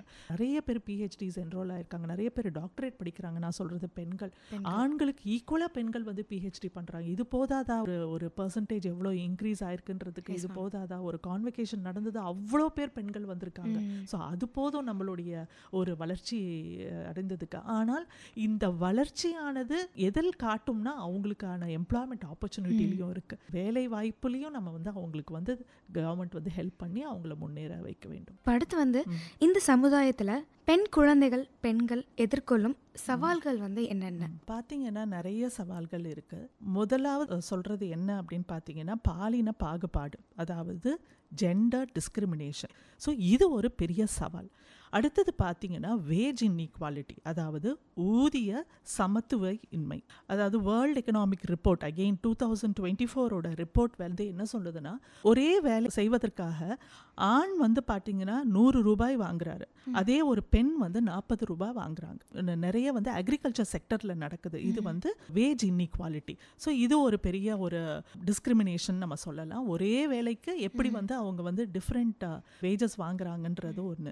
முக்கியமானது பார்த்தீங்கன்னா கல்வியின் பாலின பாகுபாடு, ஜெண்டர் டிஸ்பாரிட்டி இன் எஜுகேஷன். இப்போ நமக்கு வந்து இன்னும் 2022 சென்சஸ் இன்னும் வரல.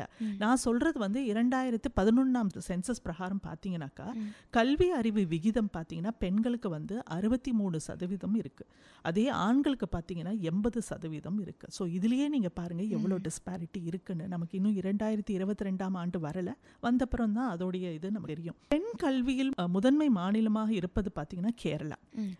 அது வரைக்கும் நம்ம ரொம்ப பெருமைப்படணும். இதுல இன்னொன்று என்னன்னா, தமிழ்நாட்டில் பார்த்தீங்கன்னா 73.4% இருக்கு பெண் கல்வி விகிதம். ஸோ நான் சொன்ன மாதிரி கல்வியில் பாகுபாடு இது. அடுத்தது பார்த்தீங்கன்னா பெண்களுக்கு எதிராக நடக்கக்கூடிய வன்முறைகள். ஸோ அதுவும் வந்து ஜாஸ்தி ஆகிட்டு தான் இருக்கு. குடும்ப வன்முறை ஆகட்டும், பாலியல் துன்புறுத்தல் ஆகட்டும், பாலியல் தாக்குதல் ஆகட்டும். இன்னொன்று பார்த்தீங்கன்னாக்கா பெண்கள் சுகாதார பாலின பாகுபாடு, ஹெல்த் டிஸ்பாரிட்டி. இதுலேயும் நம்ம வந்து டிஸ்பாரிட்டிஸ். இதில் முக்கியமாக நம்ம வந்து எடுத்துக்கிறது என்ன அப்படின்னா, அர்பனை விட ரூரல், அதாவது நகர்ப்புறத்தை விட கிராமப்புறங்களில் இருக்க பெண்கள் வந்து அவங்களுடைய சுகாதார காப்பீட்டு திட்டமாகட்டும் இதெல்லாம் வந்து அவங்க முக்கியமாக அவங்களுக்கு அது வந்து அதோடைய அவேர்னஸ் தெரியல. அதுதான் ரொம்ப முக்கியமாக நம்ம இங்கே சொல்லணும். கிராமப்புறங்களில் உள்ள பெண்களுக்கு வந்து விழிப்புணர்வு அதிகப்படுத்த வேண்டும். அவங்களுக்கு வந்து இந்த காப்பீடு திட்டம் பற்றியோ அதை பற்றியோ ஒரு அவேர்னஸ் வந்து இல்லை. ஸோ அதை வந்து நம்ம வந்து கண்டிப்பாக அவேர்னஸ் கொடுக்கணும்.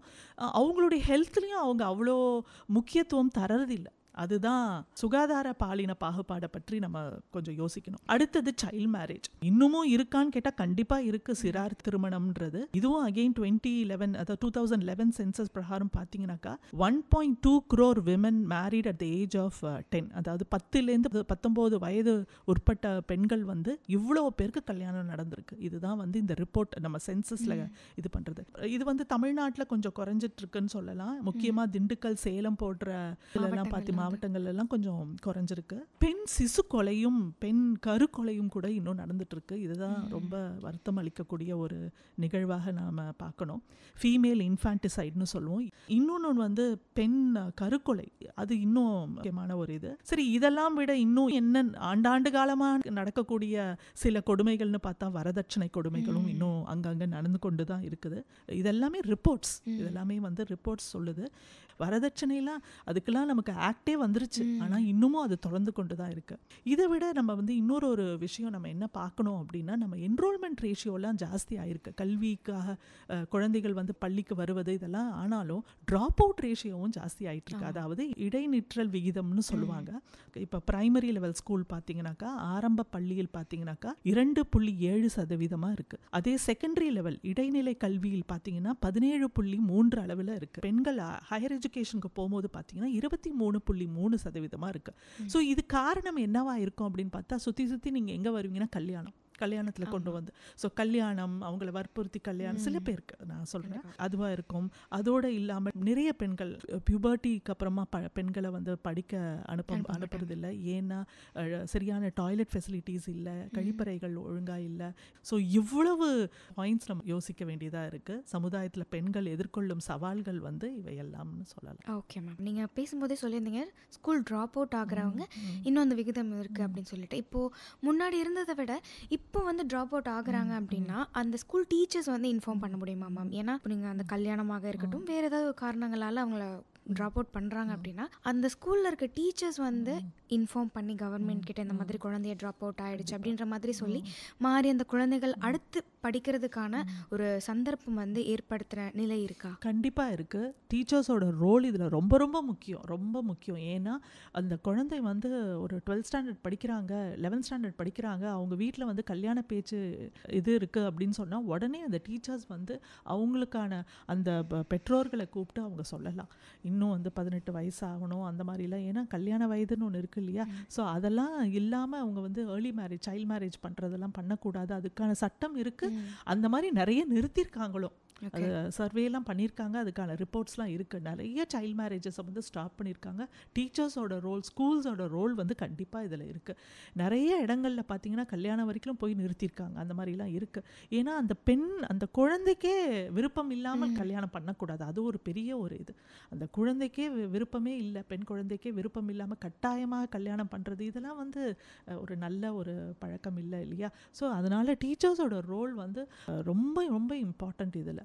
ஓகே மேம், எந்த ஊரில் வந்து பெண் குழந்தைகளோட லிட்ரஸி ரேட் வந்து அதிகமாக இருக்கு மேம்? கேரளாவில் தான் லிட்ரஸி ரேட் அதிகமாக இருக்குது. 2011 சென்சஸ் பிரகாரம் 92.7% வந்து அங்கே இருக்குது கேரளாவில். Okay ma'am. ஸோ திருமணத்துக்கு பிறகு படிக்கிற பெண்களோட விகிதம் வந்து இப்போ எவ்வளோ அதிகமாக இருக்குது, முன்னேறி இருக்காங்க? ஆக்சுவலாக பார்த்தா கல்யாணத்திற்கு பிறகும் பெண்கள் படிக்கிறாங்க. நிறைய பெண்கள் வந்து கல்யாணத்திற்கு பிறகும் ஹையர் எஜுகேஷன் போகிறாங்க. அதோடு இல்லை, நான் சொன்ன மாதிரி பிஹெச்டி பட்டம் வாங்குகிற நிறைய பெண்கள் பார்த்தீங்கன்னாக்கா கல்யாணத்துக்கு பிறகு வந்து தான் அவங்க ரெஜிஸ்டர் பண்ணுறதே. ஏன்னா அது ஒரு 30 வயதெல்லாம் கடந்து தான் அவங்க வராங்க. ஸோ அந்த விதத்தில் வந்து பெண் கல்வி வந்து நல்லாவே முன்னேறி இருக்கு. கல்யாணத்திற்கு பிறகும் அவர்கள் வந்து படிப்பது வந்து மிகவும் வரவேற்கத்தக்கது. இப்போ நீங்கள் சொல்லியிருந்தீங்க, அதாவது நம்ம தமிழ்நாட்டில் அதிகமான பெண்கள் வந்து முதுகலை பட்டதாரி வந்து பெற்றிருந்தாங்க அப்படின்னு சொல்லிட்டு. ஸோ அதை பற்றின உங்களோட கருத்து என்ன? ஆமாம், முதுகலை பட்டம் பெற்றிருக்கார்கள் நம்மளுடைய தமிழ்நாட்டில் உள்ள பெண்கள் எல்லாம். நிறைய சப்ஜெக்ட்ஸில் வந்து பிஜி டிகிரி வாங்கியிருக்காங்க அவங்கெல்லாம் வந்து. இது வந்து ஒரு முக்கியமான காரணம் என்ன அப்படின்னா அந்த அவேர்னஸ் அவங்களுக்கு இருக்குது. முதுகலை பட்டம் பெற்றால் அவர்களுக்கான வேலைவாய்ப்பு எவ்வளோ அதிகரிக்கும், இதெல்லாம் வந்து அவங்களுக்கு நிறைய அவேர்னஸ் இருக்குது. ஸோ யூஜி படிக்கும் போதே இந்த பெண்களுக்கு வந்து நிறைய அவேர்னஸை கொண்டு வரணும். ஏன்னா நிறைய பேர் பார்த்தீங்கன்னாக்கா ரிசர்ச்சில் இன்ட்ரெஸ்டாக இருக்கிறாங்க, நிறைய பேர் வந்து பிஹெச்டி பண்ணணும்னு. ஸோ அந்த பிஹெச்டிக்கெலாம் நான் இப்போ கொஞ்ச நேரத்துக்கு முன்னாடி உங்களுக்கு சொன்னேன் எத்தனை பெண்கள் வந்து பிஹெச்டி ரெஜிஸ்டர் பண்ணியிருக்காங்க. ஸோ இதுக்கு வந்து மெயின் பிஜி தானே, உங்களுக்கு போஸ்ட் கிராஜுவேஷன் வேணும் இல்லையா? அதனாலேயே வந்து நிறைய பெண்கள் வந்து படிக்கிறாங்க. அது வரவேற்கத்தக்கது தான். இந்த சமுதாயத்தில் ஆண்கள் கிட்ட பெண்களோடையும் பெண் குழந்தைகளோட முக்கியத்துவத்தை நம்ம சொன்னோம் அப்படின்னா எல்லாரும் எல்லாத்தையும் ஈக்குவலாக ட்ரீட் பண்ணுவாங்கன்னு நீங்கள் நினைக்கிறீங்களா? ஆண்களுக்கு வந்து பெண்களுடைய முக்கியத்துவத்தை சொன்னால் அவங்க ஏற்றுப்பாங்களான்னு ஒன்றும் இல்லை. ஒரு வீட்டில் வந்து ஒரு பையன் இருக்கிறான், அந்த பையனுக்கு ஒரு தங்கையோ அக்காவோ இருக்கிறாங்கன்னு வச்சுக்கோங்களேன். அந்த அக்காவோ தங்கையோ என்னெல்லாம் கஷ்டங்கள் படுறாங்கன்றத நேராக பார்க்குறாரு இல்லையா, ஐயோ நம்ம அக்காவுக்கோ நம்ம தங்கைக்கோ இவ்வளோ பிரச்சனைகள் வருதா, வேலைக்கு போகிற இடத்துல இவ்வளோ பிரச்சனை வருதா, இவ்வளோ இது இருக்கே, எல்லாமே அந்த பையனுக்கு தெரியுது. அப்போ ஆட்டோமேட்டிக்காக அந்த பையனுக்கு வந்து தனக்கு வர போகிற மனைவியும் அவன் வந்து என்ன நினைப்பான், இவ்வளோ பிரச்சனை தாண்டி தானே நம்மளை கல்யாணம் பண்ணியிருக்காங்க, ஸோ நல்லா வைத்துக்கொள்ள வேண்டும்ன்ற எண்ணம் வந்து அந்த பையனுக்கு தெரியும். ஸோ ஆட்டோமேட்டிக்காக வந்து அந்த பையனுக்கு வந்து எல்லா புரிதல் இருக்கும். பெண்ணை வந்து எப்படி பார்க்கணும், பெண்ணை எப்படி ரெஸ்பெக்ட் பண்ணுங்கிறது தெரியும். ஸோ இது இந்த ஆணுக்கு மட்டும் இல்லை, பெண் குழந்தைகள் இல்லாத வீட்டில் இருக்க ஆணுக்கும் வந்து இது தெரியணும். அதுதான் மெயின். பெண்களை வந்து முன்னாடி விட இப்போது சரிசமமாக ஈக்குவலாக தான் பார்க்குறாங்க. முன்னாடி இருந்ததை விட ஈக்குவலாக தான் பார்க்குறாங்க. பட் இருந்தாலும் உங்களோட கருத்து என்ன மேம்? கண்டிப்பாக நம்மளை ஈக்குவலாக தான் இது ட்ரீட் பண்ணுறாங்க. அதில் ஒன்றும் இது இல்லை. முன்ன இருந்த ஒரு காலத்துலேருந்துலாம் நம்ம வந்தாச்சு, அதில் ஒரு டவுட்டும் இல்லை. கண்டிப்பாக நம்ம வந்து நல்லா வந்தாச்சு. எவ்வளோ பெண்கள் எவ்வளோ வேலைக்கு நல்லா போகிறாங்க, எந்தெந்த மாதிரியான ப்ரொஃபஷன்லேயோ முக்கியமான போலீஸ் இதிலெல்லாம் இருக்காங்க, அதெல்லாம் வந்து நல்லாவே இருக்காங்க தான். இன்னும் வரணும். இன்னும் வந்து நிறைய அச்சீவ் பண்ண வேண்டிய, போக வேண்டிய தூரம் வந்து இன்னும் இருக்குன்னு சொல்லலாம். அதுதான் நான் முன்ன சொன்ன மாதிரி அவர்களுடைய குடும்பம் வந்து அவங்களுக்கு ஒத்துழைக்க வேண்டும். கல்யாணமான பெண்களுக்கு வந்து ஹஸ்பண்ட்ஸ் ஒத்துழைக்க வேண்டும். கல்யாணம் ஆகாத பெண்களுக்கு பெற்றோர்கள் இருக்காங்க, பிரதர்ஸ் இருக்காங்க, இவங்கெல்லாம் வந்து அவங்களுக்கு ஹெல்ப் பண்ணாங்கன்னா கண்டிப்பாக வந்து ஈக்குவலாக எல்லாருமே ட்ரீட் பண்ணுவாங்க. அதில் ஒன்றும் சந்தேகமே இல்லை. Okay ma'am. ஒரு பெண் குழந்தையை பாதுகாக்கிறதுக்கு குடும்பத்தில் வந்து நம்ம என்னென்ன முயற்சிகள் வந்து எடுக்கணும்? முதல்ல பெற்றோர்கள் என்ன செய்ய வேண்டும்னா, பெண் குழந்தைகளுக்கு கட்டாயமாக கல்வி கற்க உதவ வேண்டும். உயர்கல்வி கற்கவும் பெற்றோர்கள் பெண் பிள்ளைகளை ஊக்கப்படுத்த வேண்டும். எக்காரணத்திற்காகவும் கல்வியை பாதியில் அவர்கள் நிறுத்தக்கூடாது. அது ஒரு பெரிய ஒரு இது. கல்வியை நிறுத்திவிட்டு வேலைக்கு அனுப்பக்கூடாது. அதாவது இந்த படிப்பு போதும் பாதியிலேயே நிறுத்தி வேலைக்கு அனுப்பக்கூடாது. பெண் குழந்தை வந்து ஒரு பட்டமாவது அவர்கள் கண்டிப்பாக பெறுவதற்கு பெற்றோர்கள் உதவ வேண்டும். பெற்றோர்கள் வற்புறுத்தி கல்யாணம் செய்யக்கூடாது. அது ஒரு பெரிய ஒரு பாயிண்டா நான் நிஜமாவே சொல்றேன். அவர்கள் ஆரோக்கியத்தின் மீது அக்கறை காட்ட வேண்டும். எப்பொழுதும் பாதுகாப்பான சூழ்நிலையில் இருக்கிறார்களா என்று கண்காணிக்க வேண்டும். பெற்றோர்கள் வந்து அவங்க வேலைக்கு போகிற இடமா இருக்கட்டும், அவங்க வந்து பள்ளிக்கூடம் போகிற இடமா இருக்கட்டும், அவங்க வந்து பாதுகாப்பாக இருக்கிறாங்கன்றது கண்டிப்பாக பார்க்க வேண்டும். பெண் குழந்தைகளை பாரமாக முதல்ல நினைக்கக்கூடாது. ஐயோ பெண் குழந்தை பிறந்துருது. இன்னும் சில ஊர்களில் பார்த்தீங்கன்னா பெண் குழந்தையா, அவங்களுக்கு கல்யாணத்துக்கு நீ பணம் சேர்க்க வேண்டுமே, இதெல்லாம் இல்லை. என்ன சொல்ல விரும்புகிறேன் என்றால், கல்யாணத்திற்கு பணம் சேர்ப்பதை விட படிப்புக்கு பணம் சேர்த்து வையுங்கள். அதுதான் ஒரு பெண்ணிற்கு நிஜமான ஒரு அசெட். நீங்கள் கொடுக்க வேண்டிய ஒரு வெல்த் என்னன்னா, இத்தனை பவுண்ட் கோல்டோ இத்தனை பவுண்ட் சில்வரோ அது கிடையாது. அந்த பெண்ணிற்கு தேவையான கல்வி, அதற்கு நீங்கள் செலவு செய்யுங்கள். இது வந்து ரொம்ப ரொம்ப முக்கியம் பெற்றோர்களுக்கு. இந்த பாரமாக நினைக்கக்கூடிய மனப்பான்மை பெண்ணை பெற்ற பெற்றோர்களுக்கு வரவே கூடாது. அதுதான் அங்கே மெயின் திங். அந்த இதை வந்து அவங்க நினச்சி பார்க்கக்கூடாது. திறன் மேம்பாட்டிற்கு பெண்களை ஊக்கப்படுத்த வேண்டும். இப்போனா நிறைய ஸ்கில் டெவலப்மெண்ட் ப்ரோக்ராம்ஸ் அதெல்லாம் வந்து அவங்க வந்து முயற்சிக்க வேண்டும், அதெல்லாம் பண்ண வேண்டும். அவர்களுடைய கனவை இவர்கள் வந்து புரிந்து கொண்டு அதற்கு ஏற்ற மாதிரி அவர்களுக்கு உதவி செய்ய வேண்டும். என்ன கனவு இருக்கோ, என்ன படிக்க வேணும்னு நினைக்கிறாங்களோ, எந்த இடத்துல போய் வேலைக்கு போகணும்னு நினைக்கிறாங்களோ, அதற்கு பெற்றோர்கள் ஊக்கப்படுத்த வேண்டும். நான் அங்கே போய் படிக்கணும், நான் இங்கே போய் படிக்கணும், இந்த நாட்டுக்கு போகணும், இல்லை இந்த இடத்துக்கு போகணும், இந்த ஊருக்கு போகணுன்னு அவங்கள அனுப்பி வையுங்க தாராளமாக. அவங்களுக்கு தேவையானவற்றை செய்யுங்கள். இதுதான் நம்ம அவங்களுக்கு கொடுக்க வேண்டிய ஒரு இது. ஸோ இப்போ நீங்கள் வந்து ஒரு பெண் குழந்தையை பாதுகாக்கிறதுக்கு குடும்பம், ஃபேமிலி என்ன பண்ணணும் அப்படின்னு சொன்னீங்க மேம். அதே மாதிரி இந்த சமுதாயம் என்ன பண்ணணும்? சமுதாயம் மிகவும் முக்கியம். ஏன்னா அந்த பெண் வந்து வீட்டை விட்டு வெளியே போகும்போது அங்கே சமுதாயம் தான் என்ன செய்யணும்னு பார்க்கணும். எங்கு பெண் குழந்தைகளுக்கு அநீதியோ தீங்கோ நேர்ந்தாலும் அதை தைரியமாக காவல்துறைக்கு சொல்லுங்கள். யாரோ ஒரு பெண் குழந்தைக்கு என்னமோ நடக்குது அப்படின்னு நினைக்காதீங்க. அந்த பெண் குழந்தையும் உங்களுடையதான்றதை நினைக்கணும். ஏதோ ஒரு இடத்துல ஏதோ ஒரு குழந்தைக்கு நடக்குதுன்றதை தயவு செஞ்சு நினைக்காதீங்க. அந்த மாதிரி இருக்கக்கூடாது. பெண் குழந்தைங்களுக்கான சட்டங்களை எல்லாரும் தெரிஞ்சு வைத்துக்கொள்ளணும். நம்ம வந்து நம்ம பெண்கள் நமக்கு தான் மட்டும்தான் அப்படிலாம் இல்லை. எல்லாருக்கும் எல்லா சட்டங்களும் தெரிந்திருக்கணும். சிறா திருமணத்திற்கு எதிராக குரல் கொடுங்கள். யாராக இருந்தாலும் எங்கேயோ ஒரு வீட்டில், உங்கள் பக்கத்து வீட்டில் இருக்கலாம், இல்லை எங்கேயோ ஒரு இடத்துல வந்து ஒரு குழந்தை திருமணம் நடக்குதுன்னா அதுக்கு குரல் கொடுங்க. வரதட்சணை கொடுமைக்கு எதிராக குரல் கொடுங்கள். ஒரு பெண் முன்னேறி கொண்டு போகிறாள் என அவளை பற்றி இழிவாக பேசாதீர்கள், அவளை போற்றி பேசுங்க. இப்போ சில பேர் நான் சொல்றேன், ஐயோ இந்த பொண்ணு பாரு எப்படி இல்லாமோ வந்துட்டாலே, அப்படிலாம் பேசக்கூடாது. அந்த பெண் எப்படி முன்னேறினாள் என்று பெருமைப்படுத்தி பேச வேண்டும். அதுதான் சமூகம் வந்து பெண்களுக்கு செய்ய வேண்டியது. ஓகே, பெண் குழந்தைகள் தினத்தில் வந்து பெண் குழந்தைகளுக்கு நீங்கள் என்ன சொல்ல விரும்புகிறீங்க மேம்? இது முக்கியமான ஒரு கட்டமாக நான் நினைக்கிறேன். ஏன்னா பெண் குழந்தைகளுக்கு என்ன புத்திமதிகள் அப்படின்னு பார்த்தீங்கன்னாக்கா, உன்னால் முடியும், நீ தைரியமாக நீ நினைப்பதை செய். இதுதான் ஃபர்ஸ்ட். அடுத்தது பார்த்தீங்கன்னா கல்விக்கு முக்கியத்துவம். நன்றாக படியுங்கள். கல்வியை ஒருபோதும் பாதியில் நிறுத்தாதீர்கள். என்ன படிக்க வேண்டும் என்று நினைக்கிறீர்களோ அதை முடித்து ஒரு பட்டம் பெற வேண்டும். அது வந்து ரொம்ப ரொம்ப ரொம்ப முக்கியம். இப்போ அதன் பின் என்ன அப்படின்னா நல்ல வேலை. ஏன்னா இப்போ வந்து கல்யாணம்ன்றது வந்து அடுத்ததா வச்சுக்கலாம். கல்வி, வேலை, பிறகு கூட கல்யாணம். ஏன்னா ஒரு பெண் வந்து இண்டிபெண்டாக இருக்க வேண்டும். அது வந்து ரொம்ப ரொம்ப முக்கியமாக இருக்குது. திறன் மேம்பாடு மிகவும் முக்கியம். இந்த திறன் மேம்பாடு இருந்தாலே ஆட்டோமேட்டிக்காக வேலை கையில் கிடைக்கும். வரதட்சணை வாங்கியோ கொடுத்தோ திருமணத்திற்கு ஒத்துக்காதீர்கள். கண்டிப்பாக ஒத்துக்கக்கூடாது. யாரையும் சார்ந்து வாழக்கூடாது. நீ உன்னுடைய ஹஸ்பண்ட் வந்து எவ்வளோ பெரிய உயர் பதவியில் இருந்தால் கூட அந்த பெண் வந்து தனக்கான ஒரு வேலை கையில் வைத்துக்கொள்வது எப்பொழுதுமே நல்லது. அதுதான் சேஃப்.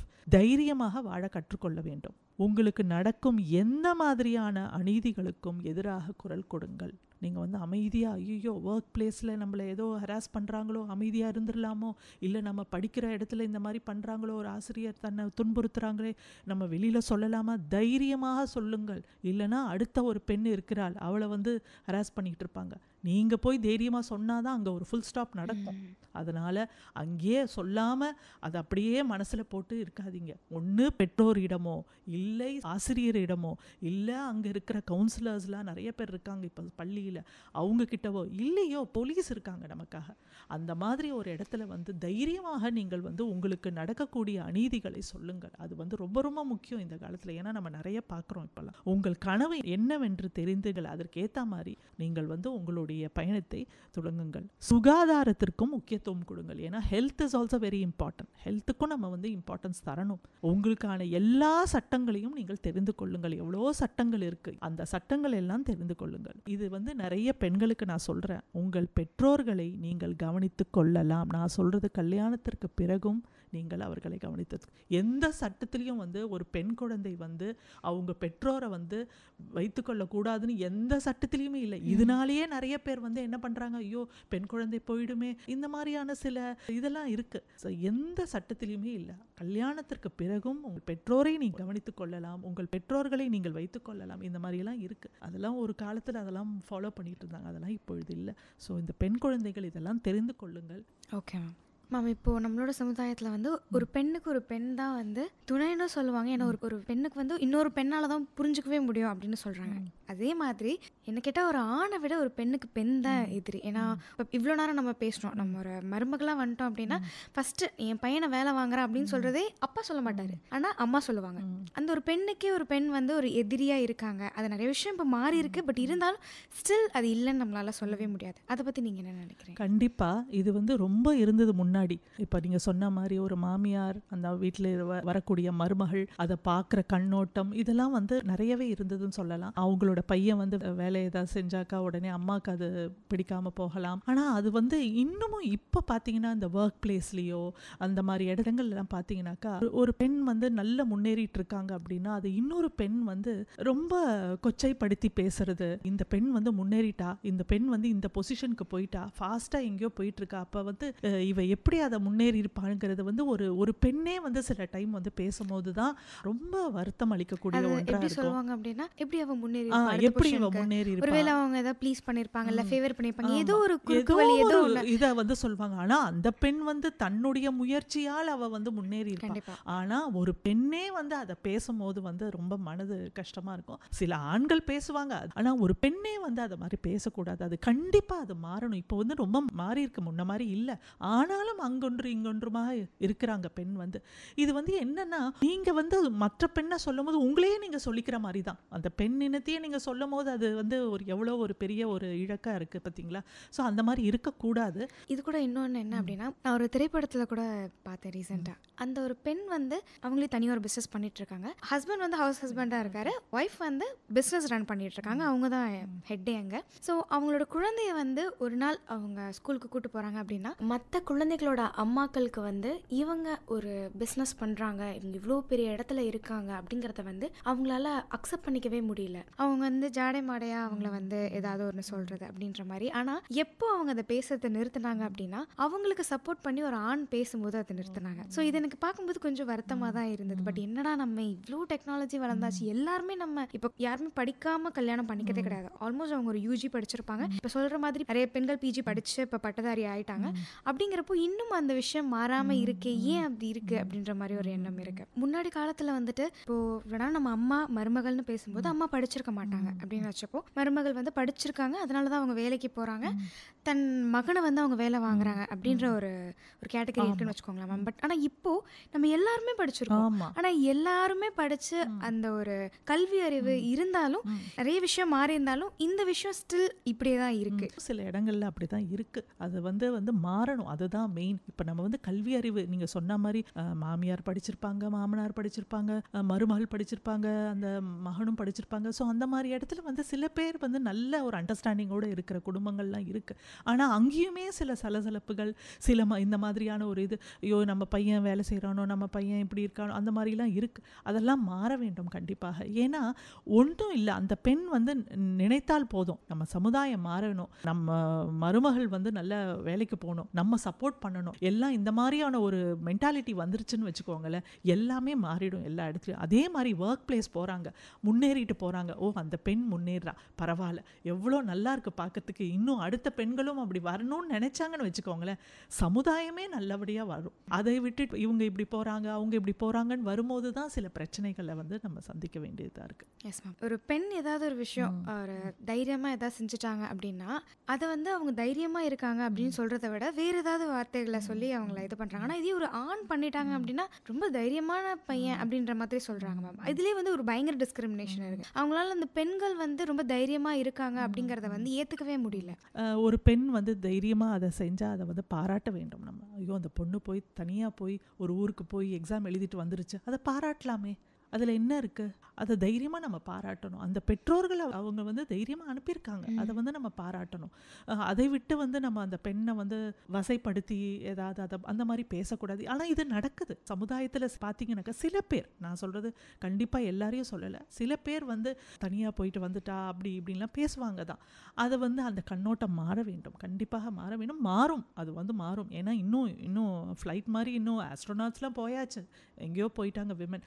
அதனால வந்து அந்த நிலைப்பாடுகள் எல்லாம் மாறும், ஒரு நாள் அந்த நிலைப்பாடுகள் மாறும் நாள் வரும். ஸோ நீங்கள் சொல்லியிருந்தீங்க நம்ம எந்த ஒரு விஷயம் சப்போர்ட்டுமே நம்மளுக்கு ஃபேமிலியிலேருந்து தான் ஃபஸ்ட்டு கிடைக்கணும் அப்படின்னு சொல்லிட்டு. என்ன கேட்டால் வந்து நம்ம வளர்க்குற விதம், அப்பாவும் அம்மாவும் சரி, வீட்டில் நம்மளுக்கு ஒரு ஈக்குவாலிட்டி கொடுக்குறாங்க அப்படின்னா நம்மளோட அப்பா வந்து நமக்கு எல்லா விஷயத்தையும் என்ன சொல்லித்தராங்க, அம்மா என்ன சொல்லித்தராங்க அப்படின்றது வந்து ரொம்ப முக்கியமாக நான் பார்க்குறேன். இப்போது நம்ம தனியாக வெளியில் அனுப்புகிறாங்க, ஒரு இபி பில் கட்டுறோம், அந்த மாதிரி சில விஷயங்கள் வெளியில் போய் நம்ம தனியாக ஃபேஸ் பண்ணிட்டு வர்றது அப்படிங்கிற விஷயங்கள் எல்லாமே நம்மளுக்கு ஒரு ஆரம்பத்துலேருந்தே சொல்லி கொடுத்துட்டாங்க அப்படின்னா நம்ம தைரியமாக இருப்போம்ல மேம். இந்த மாதிரி சின்ன விஷயமா நான் சொல்கிறேன். அதாவது நம்ம பெண்களும் செய்யலாம், எல்லாமே பொண்ணு நாட்டில் இருக்க வேலையை பாரு அப்படின்ற மாதிரி இல்லாமல் இந்த ஜென்ரேஷனில் அப்பாக்கள் வந்து நம்மளுக்கு சொல்லி கொடுத்தாங்க அப்படின்னா தான் நம்ம வெளியில் வந்துட்டோம்னா அடுத்து நம்ம ஒரு திருமண வாழ்க்கையோ இல்லை நம்ம வேலைக்கோ போகிறோம்னா அப்போ தான் நம்ம தைரியமாக இருக்க முடியும். ஏன்னா நம்ம வீட்டிலே டிபெண்ட்டாக இருந்துட்டோம் அப்படின்னா அப்போ ஆப்வியஸாக நம்ம வெளியிலையும் ஓகே அதை பெரிய வேலையான வேறு யாராவது பார்த்துப்பாங்க அப்படின்ற மாதிரி ஒரு எண்ணம் இருக்கும். நீங்கள் சொல்கிறது வந்து மாற்றத்தை வந்து இந்த மாதிரி ஒரு மாற்றத்தை வீட்டிலேருந்தே ஆரம்பிக்கும். ஒரு பெற்றோர்கள் வந்து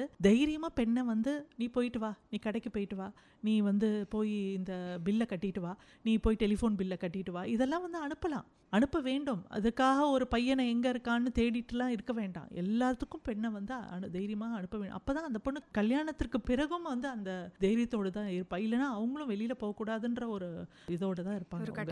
ஆமாம், கட்டாயத்தோடு தான் இருப்பாங்க. இப்போ வேலையிலுமே பார்த்தோம் அப்படின்னா அந்த மார்க்கெட்டிங் ஸ்கில் அந்த மாதிரி விஷயங்களுக்கு எல்லாத்துக்குமே ஒரு ஆணை தான் தேடுறாங்க பெண்களை விட. பெண்களால் பண்ண முடியாதா அப்படின்னா முடியும் அவங்களால. ஆனால் அதையும் ஏற்க சில வேலையில் வந்து மறுக்கிறாங்க. அண்ட் இருந்தாலும் அவங்களோட சேஃப்டி எவ்வளோக்கு எவ்வளோ இருக்குது அப்படின்ற மாதிரி யோசிச்சு பண்ணுறாங்க. இல்லை, நிறைய மேலை நாடுகள்லாம் பார்த்தீங்கன்னாக்கா முக்கியமான சில பதவிகள் எல்லாம் பார்த்து நம்ம எல்லா முக்கியமான பதவிகள்லாம் வந்து பெண்கள் இருக்கிறாங்க.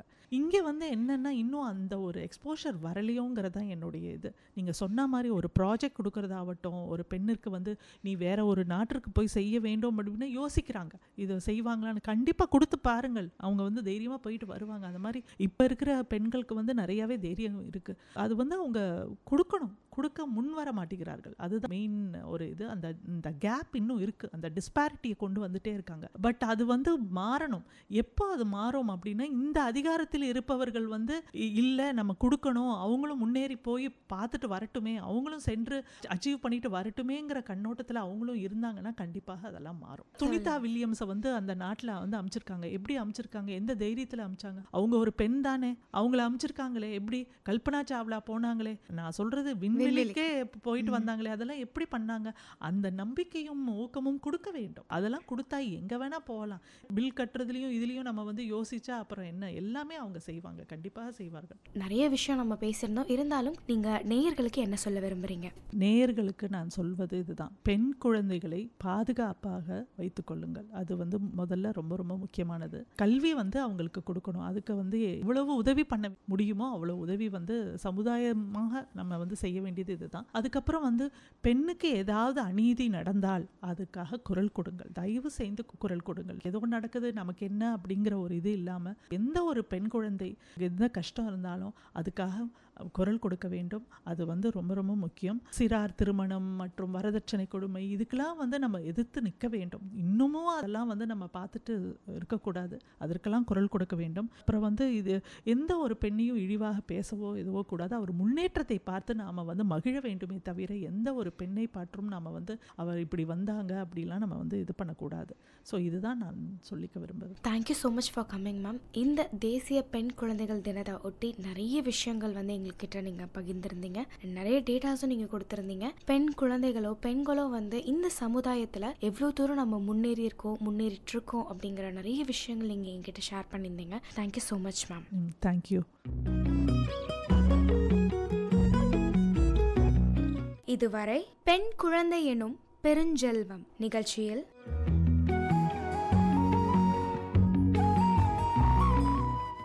சென்னை பல்கலைக்கழகம் பொருளாதாரத்துறை உதவி பேராசிரியர் முனைவர் கே மாலதி அவர்களுடன் நேர்முகம் கேட்டீர்கள். உடன் உரையாடியவர் ராஜஸ்ரீ.